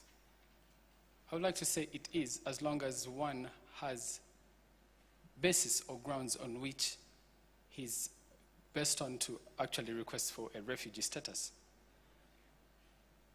If one, as we saw in the facts of the case, the 1951 Convention gives a case as to why one should, the grounds, the 5 grounds, where one applies for a refugee status. So if you abide by that and you have full reasons that your fear of persecution is among the 5, then you are free no matter where you are. In this case, actually Salim has it with religion. The second one was on how was the principle of non-penalization violated by the Azana Republic or authorities. It was actually violated by arresting him for 2 consecutive weeks. If they held him in the operation and they knew that, yes, definitely he's not from this country because he didn't have proper documentations, it's clear in mind that if he does not have proper documentations, then he's not part of this republic, or he's not a national of this republic. Therefore, the first thing to do that should have been done was to actually take him straight to the immigration officers for proper procedures. They should have considered that than arresting him and have him in custody for 2 consecutive weeks. May it please the court. The respondent, please, take the floor for the answers.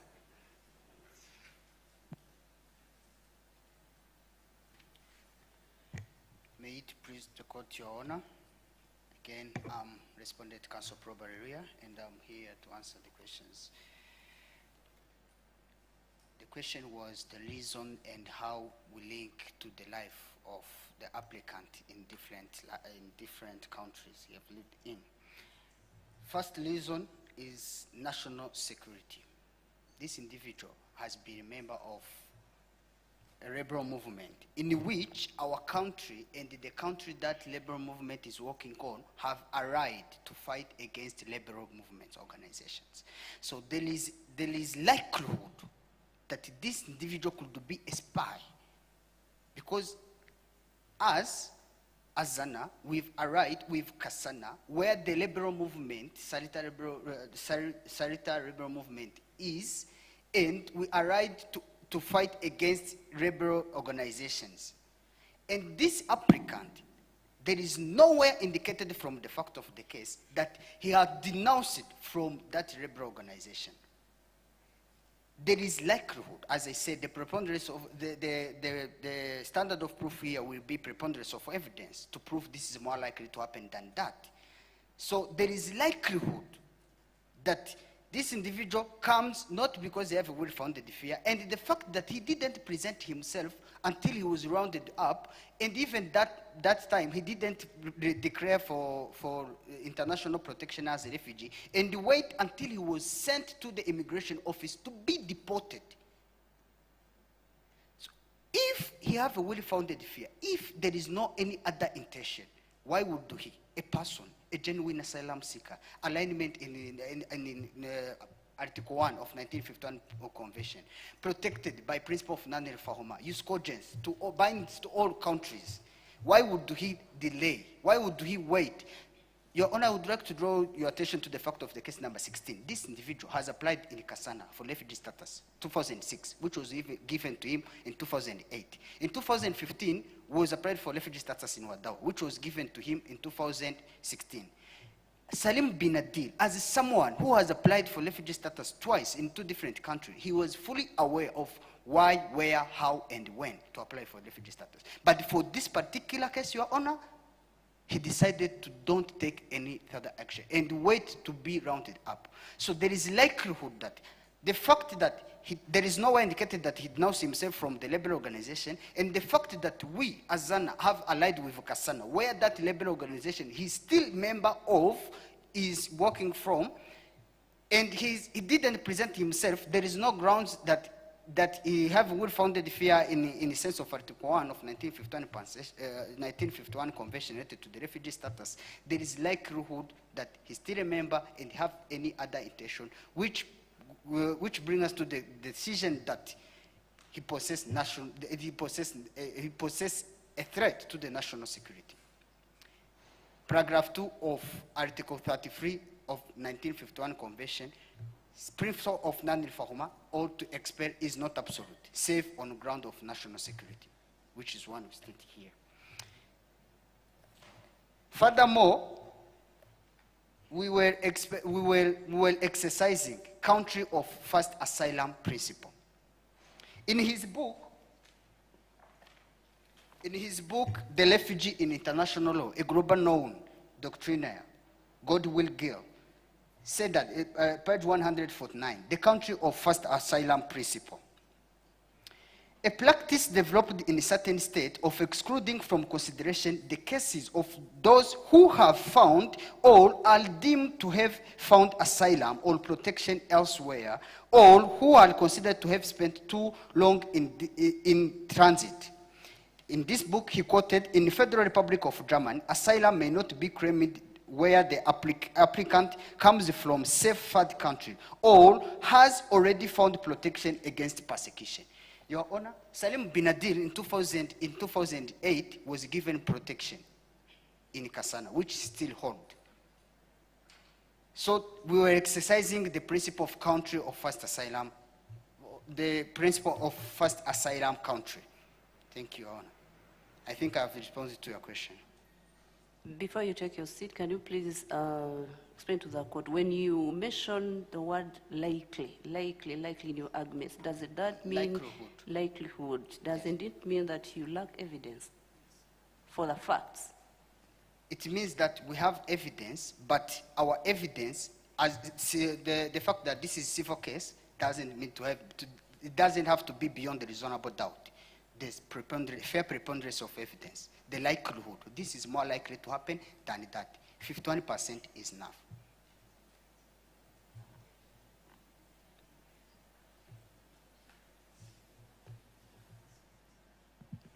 You may take your seat.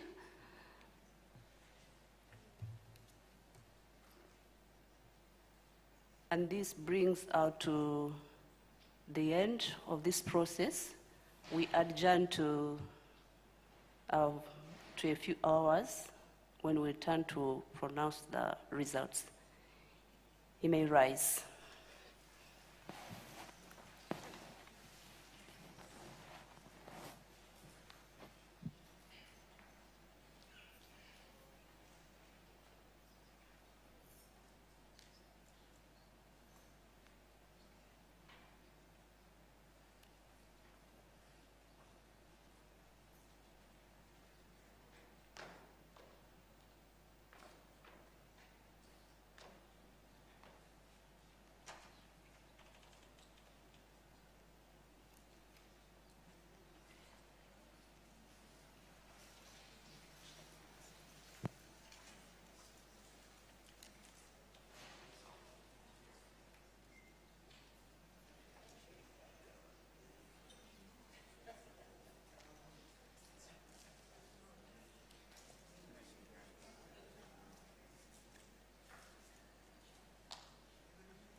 As the judges deliberate, you can have a break, have a cup of coffee, and then please come back to your seats.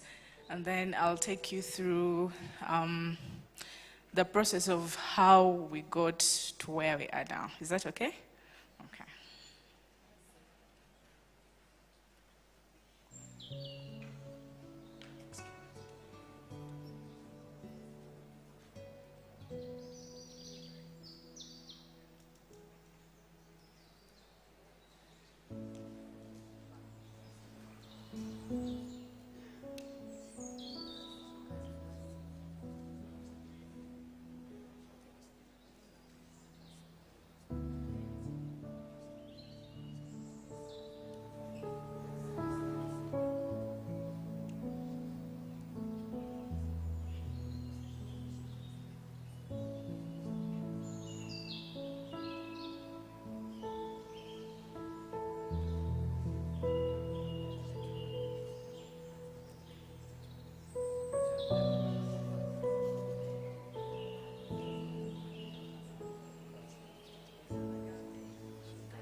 when they are ready. They are about to come. Judge Matwengo, Judge Barazataras.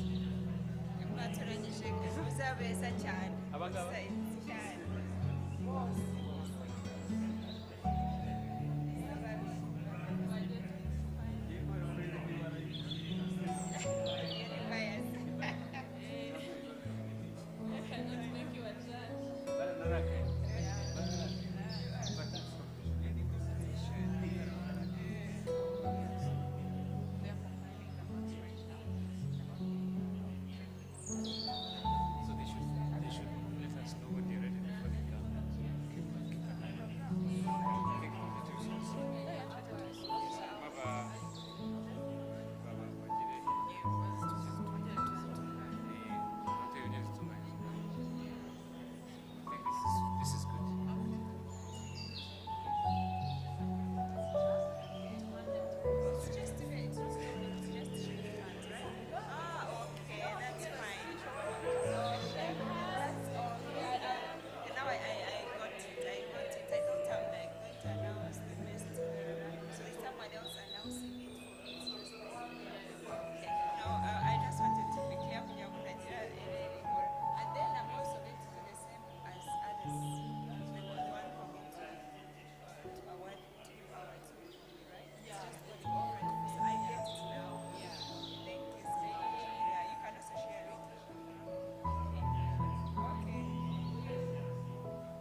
Manyo.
Utweje ku ruhande hariya.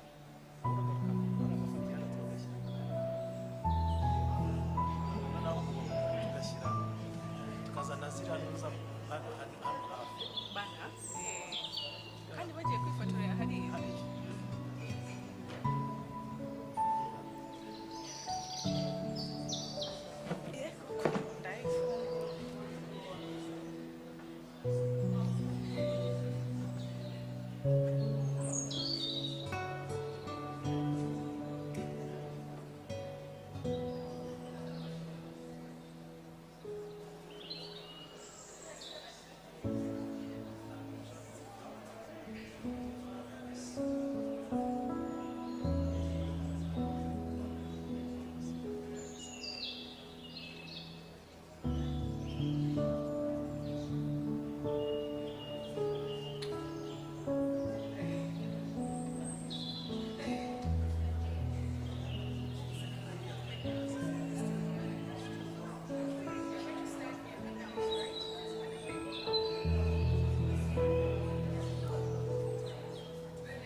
As a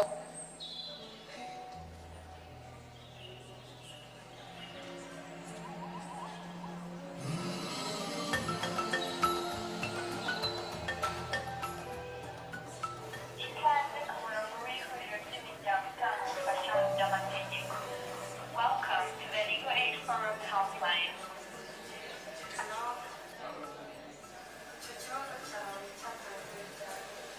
So we started this ICT Legal Aid Helpline back in 2018 as a way of making legal services more accessible, especially for people living in rural areas. It came following a study that we had just conducted the previous year on citizens' perception, on how they access legal services, especially through ICT platforms. So we have found this ICT platform and the use of simple mobile phone technology to be quite impactful, especially in reaching people who are based in remote areas. We have assisted beneficiaries, some of them who live as far as Nyabitecheri sector, which is around 10 hours away from Kigali. Ordinarily, a person would have had to take a bus, pay trip-related costs like transport, drinks, or food on the way. But because we chose to use this platform, they just call us from the comfort of their home, and we're able to resolve the legal issues without having them come to find us.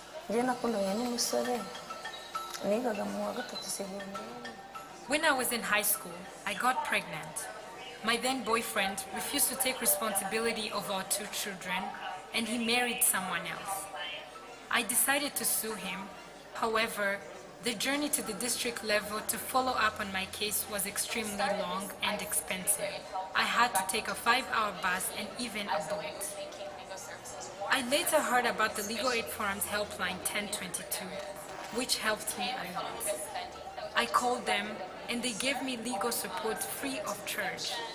They gave me a lawyer who followed up on my case without me having to travel long distances. LAF later covered all bills related to our DNA tests, which proved my children's identity.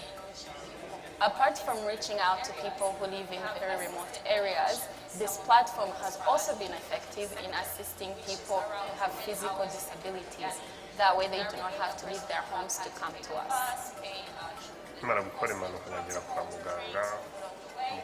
I was injured in the line of duty, which led me to being permanently disabled and bedridden. My employer covered some of my medical expenses, and the rest were to be covered by my medical insurance.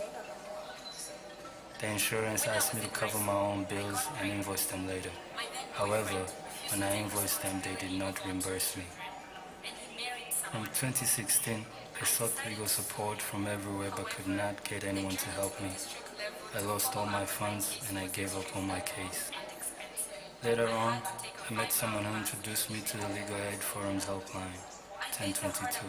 When I called them, they assisted me and their lawyer followed up my case without me having to travel until the case was resolved and I recovered my funds.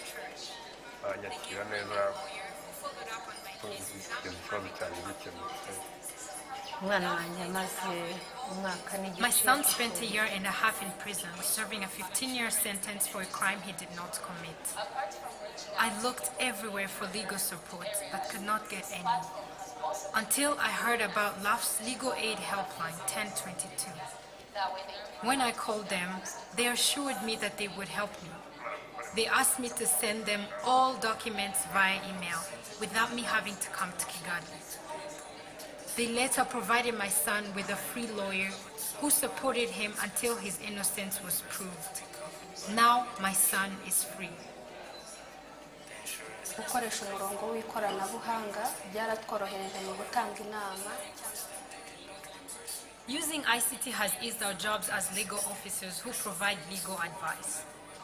Now, one legal officer can support 10 to 15 people per day, something that would have been nearly unattainable without the use of ICT. Using ICT also helped us reach many people who needed legal support during COVID-19 lockdowns. Gukomeza gutanga ubufasha mu by'amategeko kuko murabizi twari turi mu gihe cya guma mu rugo. The system, such the one existing in Tulaf, continued attracting people because of being based from home, and those are millions of people who continued being in discussions with the equipped lawyers. The platform that Legal Aid Forum is using to reach out to the population, especially those that want to know their rights, want to know the laws, want to know where to check the issues that they have. That has worked very much so.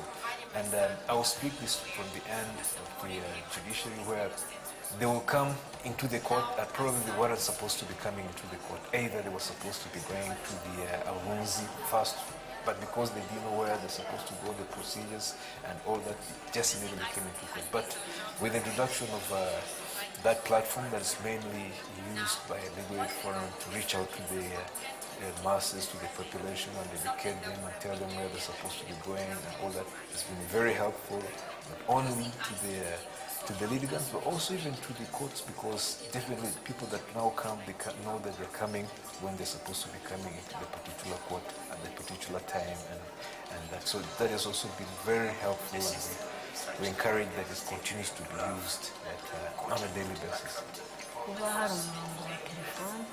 The fact that LAF has a legal aid helpline where you can call and be assisted by lawyers is extremely useful for vulnerable people such as myself. nk'abakene abantu badafite ubushobozi natwe twabonye ubuvugizi. So when you look at the Legal Aid Forum's overall mission, which is to make legal services accessible and affordable to everyone across the country, this ICT platform has been quite instrumental in making it a reality. And we hope that more and more people know about our services and can call us so that we can access them.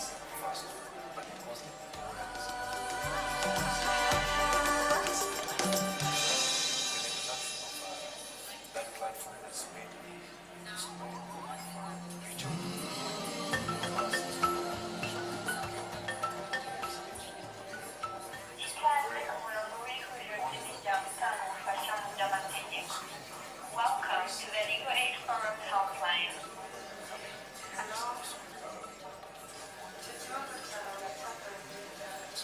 So we started this ICT Legal Aid Helpline back in 2018 as a way of making legal services more accessible, especially for people living in rural areas. It came following a study that we had just conducted the previous year on citizens' perception on how they access legal services, especially through ICT platforms. So we have found this ICT platform and the use of simple mobile phone technology to be quite impactful, especially in reaching people who are based in remote areas. We have assisted beneficiaries, some of them who live as far as Nyabikan city sector, which is around 10 hours away from Kigali. Ordinarily, a person would have had to take a bus, pay trip-related costs like transport, drinks, or food on the way. But because we chose to use this platform, they just call us from the comfort of their home, and we're able to resolve the legal issues without having them come to find us.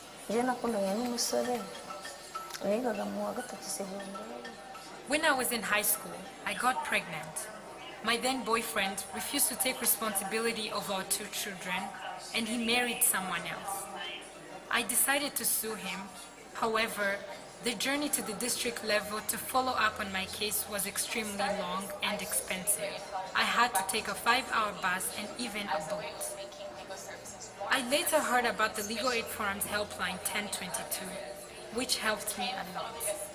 I called them and they gave me legal support free of charge. They gave me a lawyer who followed up on my case without me having to travel long distances. LAF later covered all bills related to our DNA tests, which proved my children's identity. Apart from reaching out to people who live in very remote areas, this platform has also been effective in assisting people who have physical disabilities. That way they do not have to leave their homes to come to us. I was injured in the line of duty, which led me to being permanently disabled and bedridden. My employer covered some of my medical expenses, and the rest were to be covered by my medical insurance. The insurance asked me to cover my own bills and invoice them later. However, when I invoiced them, they did not reimburse me. From 2016, I sought legal support from everywhere but could not get anyone to help me. I lost all my funds and I gave up on my case. Later on, I met someone who introduced me to the Legal Aid Forum's helpline, 1022. When I called them, they assisted me and their lawyer followed up my case without me having to travel until the case was resolved and I recovered my funds.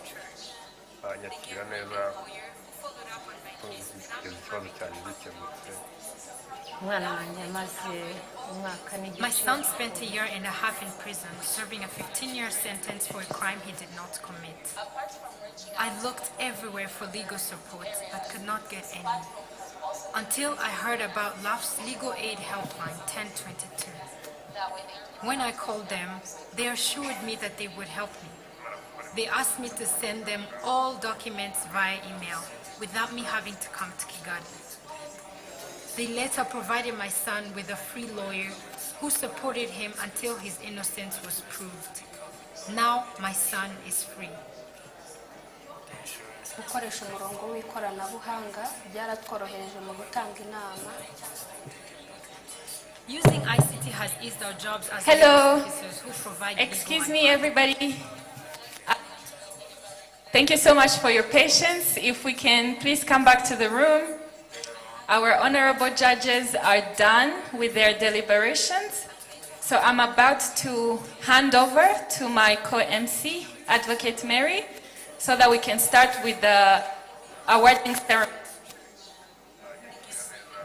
Now, one legal officer can support 10 to 15 people per day, something that Please would mute have the been nearly video. unattainable without the use of serving a 15-year sentence for a crime he did not commit.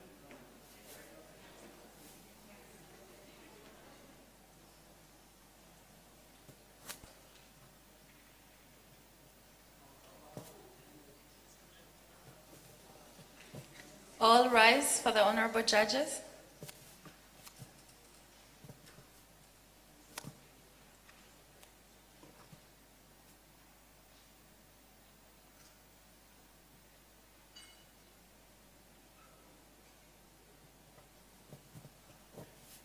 Thank you so much.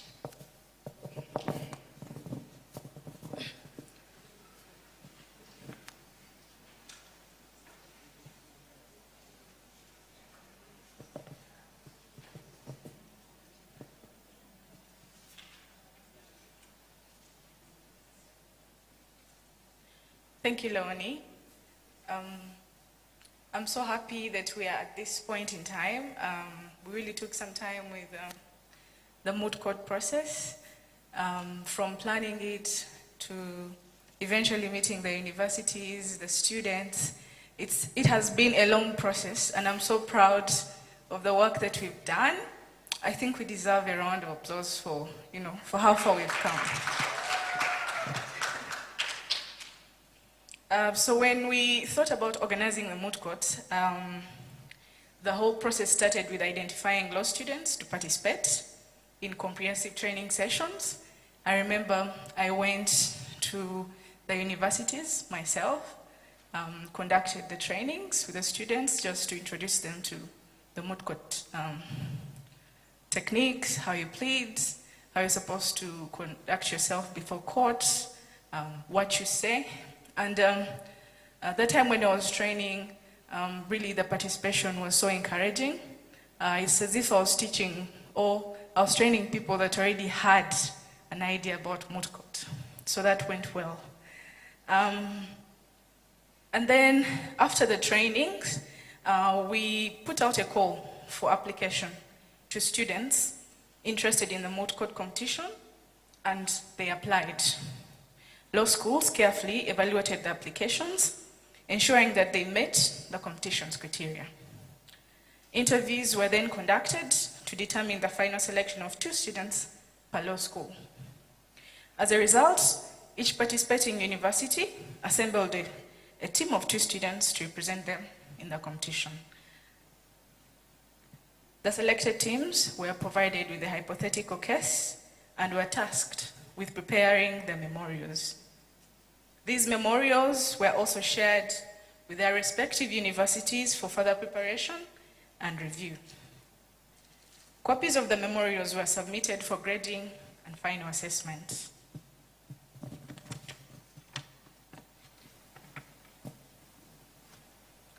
The subsequent stage involved preparing for the preliminary session on November 9th, where universities competed as both applicants and respondents. This was a knockout stage that resulted in only 2 teams advancing to the finals, determined by compiling marks from the memorials and the pleading scores.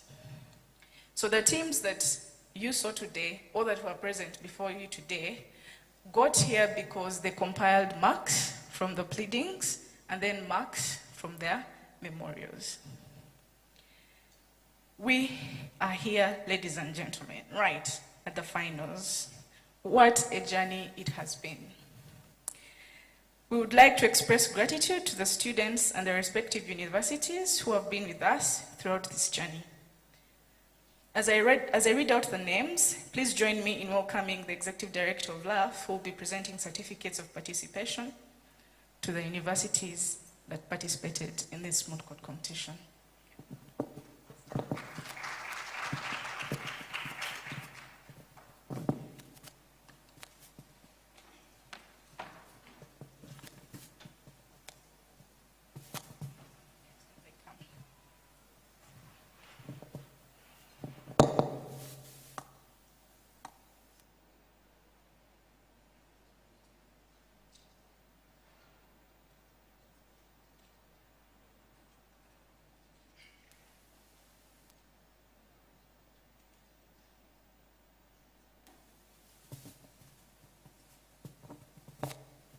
So Kato Dennis from the University of Rwanda, please come collect your certificate.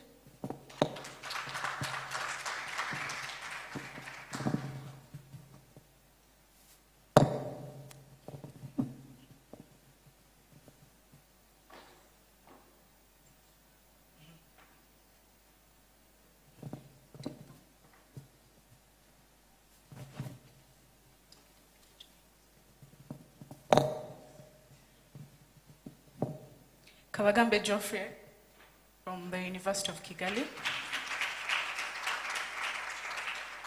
Probe Iradukunda.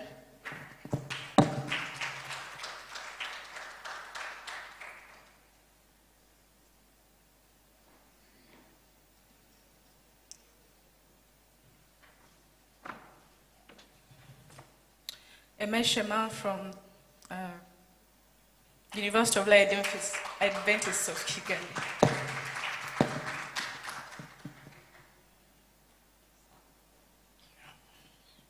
Esther Ingabire from the University of Light Adventists of Kigali.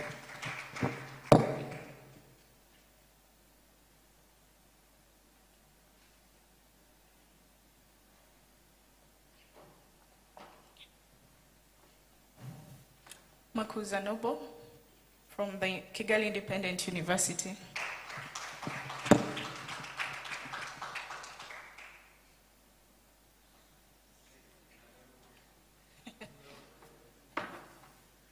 Esther Nezero from Kigali Independent University.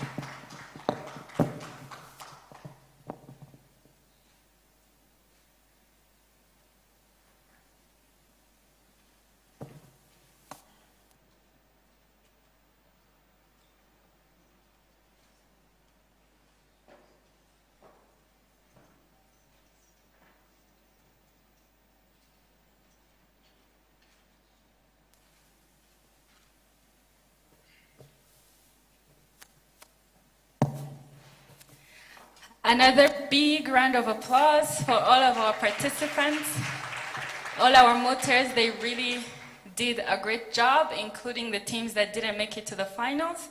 They did amazing, amazing work. So the certificates were for everyone, but now things are getting very exciting because we have special awards for some special students. As my colleague Mary mentioned, apart from the oral pleadings, the students also had to submit written memorials, both on applicant side and also respondent. So we took time to go through them. Other judges also marked those memorials, and we are now going to award some of the best memorials, some of the best oralists. You may have already seen some of them and have formed your own opinions. So this segment is going to be quite exciting. And to hand out the awards, I would like for us to warmly welcome Dr. Charity, representing the National Public Prosecution Authority.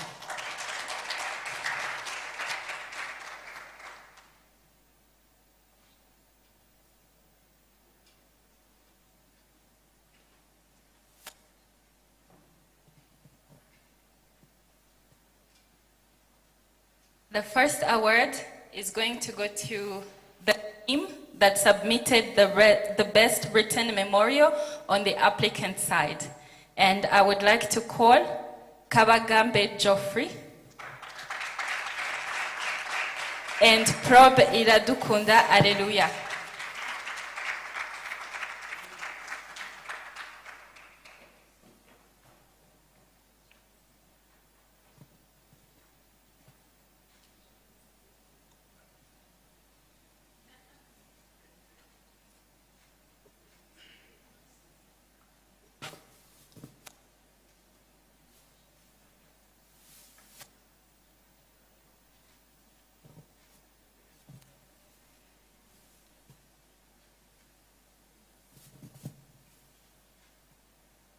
Awesome. Another round of applause. We also have awards for the best written memorials on the respondent side. And to accept these awards, I'm very pleased to call Esther Ingabire and Eme Shema.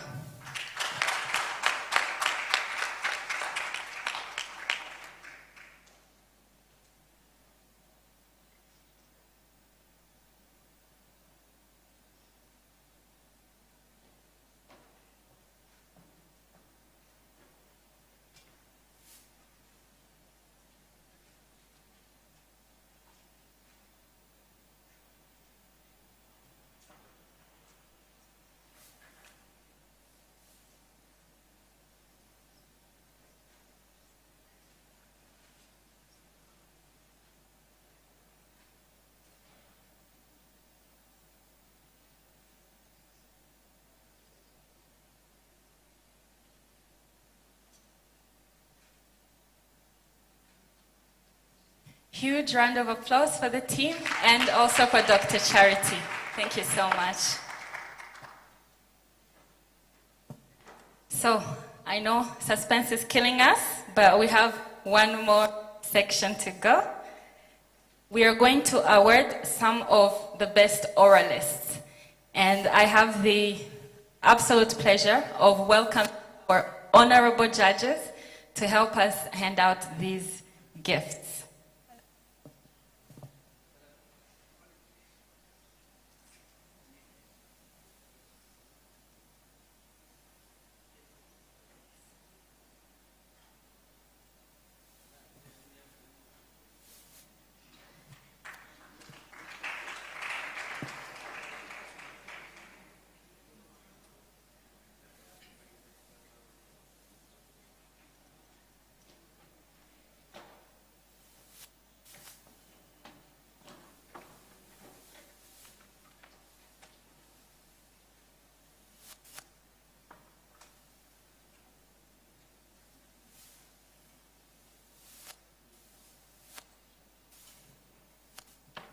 Thank you so much.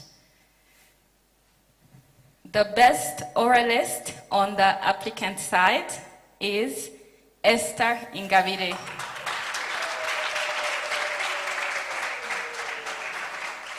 Best oralist on respondent side is Kato Dennis. And finally, the best overall oralist of the whole competition, including preliminaries and finals, please give a warm welcome to Kabagambe Geoffrey. Congratulations, Esther.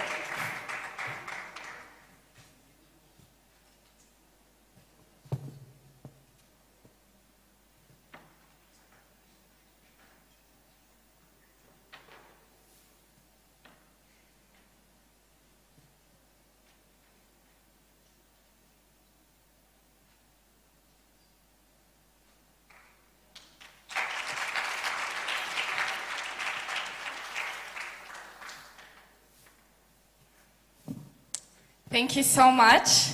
So now the segment we have been waiting for. I know you're curious to know who is taking home these beautiful trophies. I am going to hand over to our honorable judges who are going to take us through a bit of the deliberations, what they thought of the competition, but also announce who the winner of the competition is, as well as the first runner-up.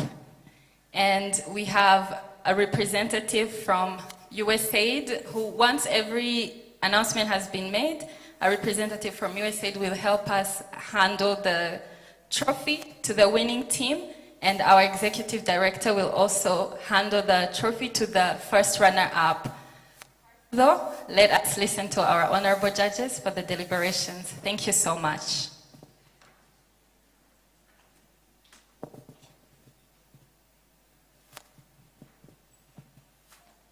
Thank you so much, MC. On behalf of the panel who assisted throughout this moot court competition, we congratulate all the parties who have participated. We know it has not been easy. You did a lot of preparations to make it to the final competitions. So we appreciate each one's efforts. Most importantly, today's oral proceedings were impressive on both sides. The panel observed that you tried to master the facts of the case. You applied the law and tried to connect it to the facts. You had a teamwork spirit, and you really observed the principle of orality before the court. Congratulations once again.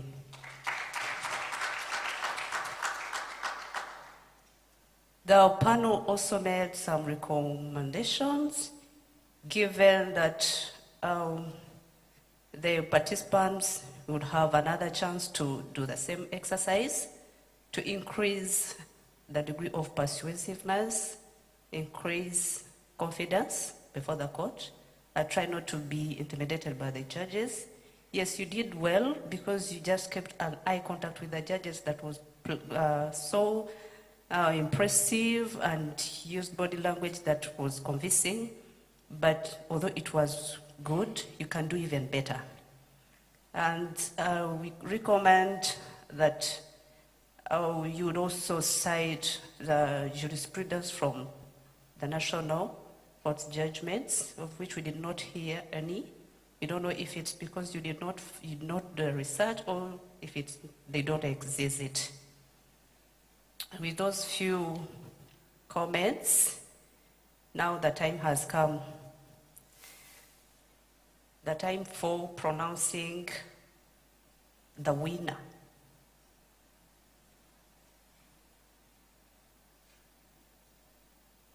In the exercisation of the full independence and impartiality of the bench, guess who is the winner?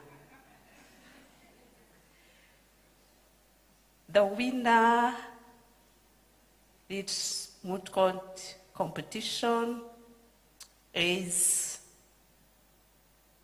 the applicant side, which is Kilo Team. Congratulations. Congratulations and celebrations when I tell everyone that you're in love with me. Congratulations and jubilations. I want the world to know I'm happy as can be. I'll then hand over to the that I could be happy and MC. Thank you. I used to think that happiness hadn't been invented, but that was in the bad old days. Huge round of applause for our winners. When I let you walk into my heart. Congratulations and celebrations when I tell everyone that you're in love with me. Congratulations. Following this amazing announcement, I would like to call the winners forward, as well as the representative of USAID to receive their awards. We should not stop clapping.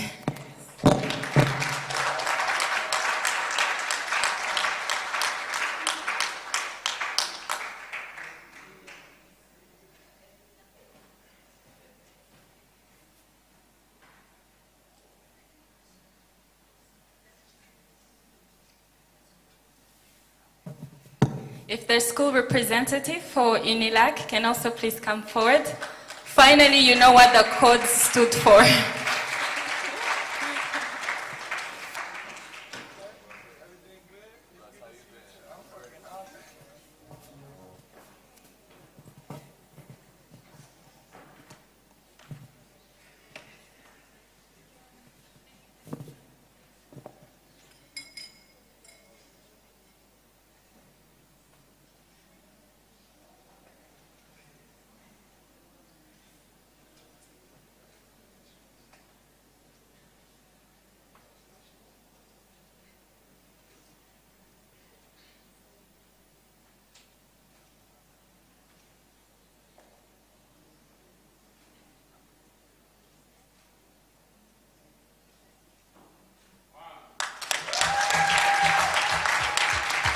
Congratulations and celebrations when I tell everyone that you're in love with me. Congratulations and jubilations. I want the world to know I'm happy as can be. Who would believe that I could be happy and contented? I used to think that happiness hadn't been invented, but that was in the bad old days before I met you. When I let you walk into my heart. Congratulations and celebrations when I tell everyone that you're in love with me. Very well done. We know it was no easy feat. Congratulations. In addition to the trophies you have received, there is another special gift, but I will leave that for our executive director to announce, whom I would also like to welcome to give awards to our first runner-up. Did an incredible job. You've all witnessed them. They've been through the competition. to the finals is really, really not easy. Of special awards for runner-up, please come forward and receive your gifts.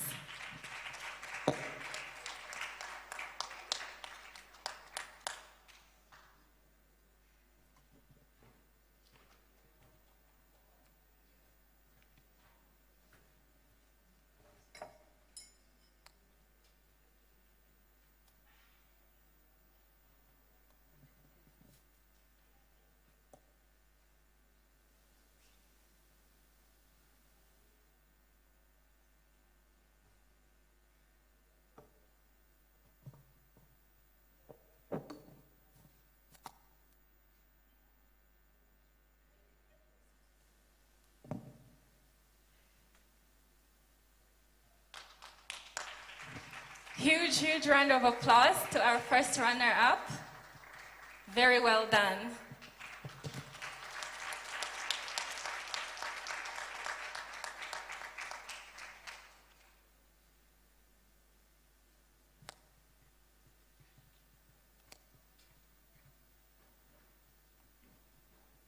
Thank you so much, everyone. This is the end of our awarding ceremony. But before we officially close, I would like to hand over to our executive director. Arakoze nibaza ko nta muntu utumva ikinyarwanda igihe twahereye icyongereza reka nshaka kugira ngo nshimire abacamanza indeed bamwe n'abacamanza ngira ngo bababwiye ko harimo abacamanza babiri na konsole nawe umwarimu munsi yatije umwambaro w'ubucamanza ariko nshimire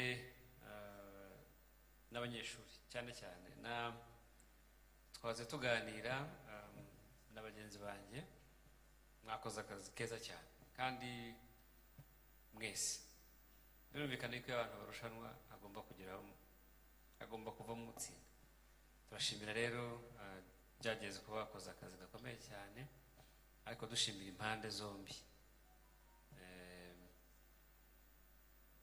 abanyeshuri ba Nyiraki University of Kigali n'abarimu babo mumfashe tubaha amashyi tubashimire cyane iyi gahunda murabizi ngira ngo amashuri muri hano cyangwa n'abandi banyeshuri ababaye abanyeshuri mu mashami y'amategeko akenshi mutwo twazikoraga cyangwa muzikora kuri international humanitarian law so dutegura ibingibi twaravuze tuti dushake indi topic kandi mwabonye yuko nkuko babivuze nkuko baburanye neza batanze bireguye ngira ngo niri byagarutswe muri discours nuko iyi domaine ya droit ntago akenshi tuyigisha cyane mu mashuri yacu muri undergraduate ngira ngo mubihuriza hamwe na introduction turo cyangwa n'ibindi ariko nkuko mwabyumvise dufite impunzi hano mu gihugu cyacu abenshi baza bakagana inkiko bakaburana ubwo burenganzira mwarimu mwagaragazaga kandi igihugu cyacu kirimo kiri positiona nk'igihugu gishobora kwakira impunzi ziturutse n'abimukira baturutse mu bihugu bitandukanye ntabwo rero byaba byiza mu mashami yacu y'amategeko abanyeshuri abanyamategeko ko iyo domaine ya droit yibagirana niyo mpamvu nka Legal Forum twahisemo ko twategura amarushanwa kuri domaine kandi mwabonye ko hari bamwe buheruka mu ishuri cyangwa n'abandi bize amategeko ariko zira principe n'ibindi bavugaga tukaba tutabizi cyangwa tutabyibuka so ubwo rero ni ikintu cyiza turateganya ko n'umwaka utaha tuzabikora ntabwo nzi ko tuzakora ibi hari ibitekerezo bindi abantu bagiye baduha ngo ariko mwakoze ku burenganzira bw'abana mwakoze ku burenganzira bwa mama ibyo byose turabyakira so nuvuga ngo next year n'ubundi mwabonye ko ari edition yacu ya mbere ubwo bizakomeza turakomeza kwakira ibitekerezo kuri topic nanone tuzaza process zabiri imwe ubwo mboneraho n'umwanya wo gushimira amashuri law schools n'abayobozi b'abantu bonye hano ko nk'uko Mary yabivuze twakoranye mu gutegura n'abanyeshuri batandukanye, yari inzira ndende, harimo n'ayandi marushanwa yabanziriza anga ku rwego rwa school. Turashimira rero amashuri, ariko by'umwihariko n'abagize komite. Nigeze kubabona hano abagize komite bake, ariko hari komite twashyizeho rero n'ayo mashuri yateguye ibi ngibi. Nubwo Mary yabivuze, ariko mu by'ukuri iki gitekerezo nuko byagenze, ariko ngira ngo kabano n'uhari. Abari muri komite barahari hano ya Moot Court, bahaguruke turebe. Nabonye Lac, sinzi niba abandi bagiye, ariko nkuko tuyafite hari n'amashuri 4, ubutaha tuzongeraho na Ines. Bakoze akazi gakomeye cyane, nibo bateguye iriya Moot case, irakomeza irakosorwa, abantu badaho ibitekerezo kugeza uko mwayibonye bayipresente. Ubwo rero ndabashimiye. Mu gusoza twatekereje ko aba ba Mary nabahe, oh, this one,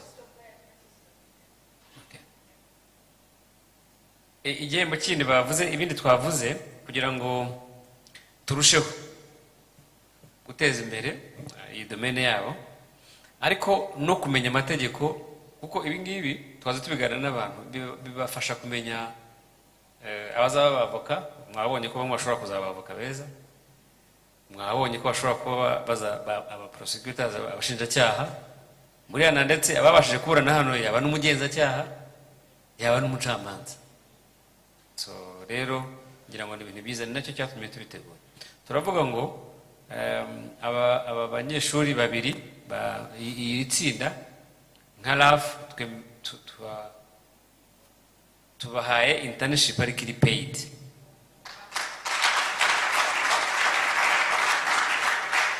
Ubwo bazabagezaho amabwiriza y'iyo internship.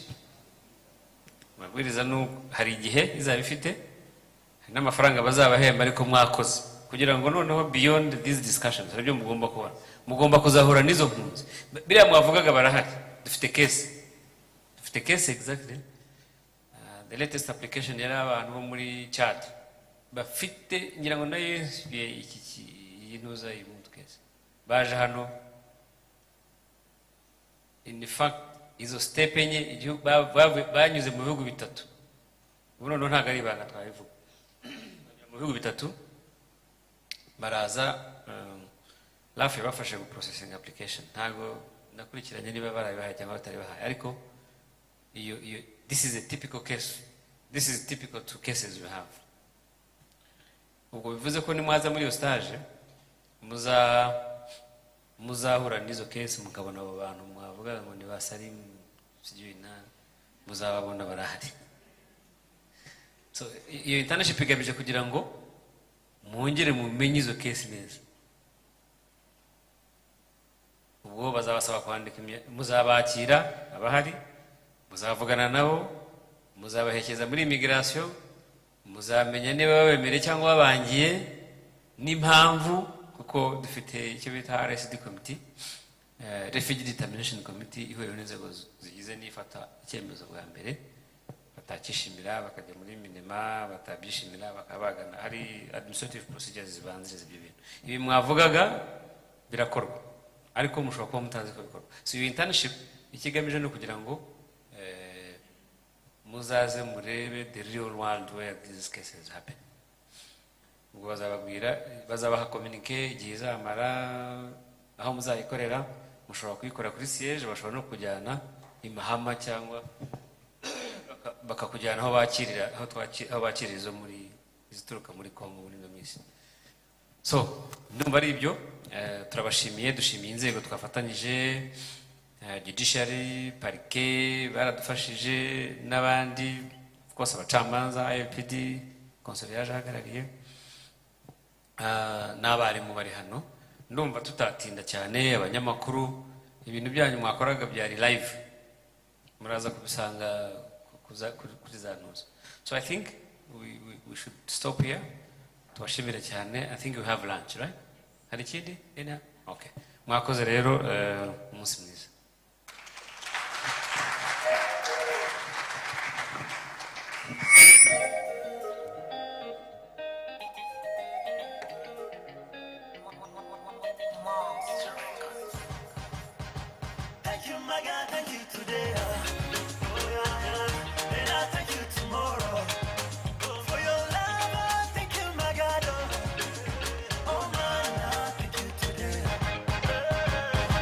magate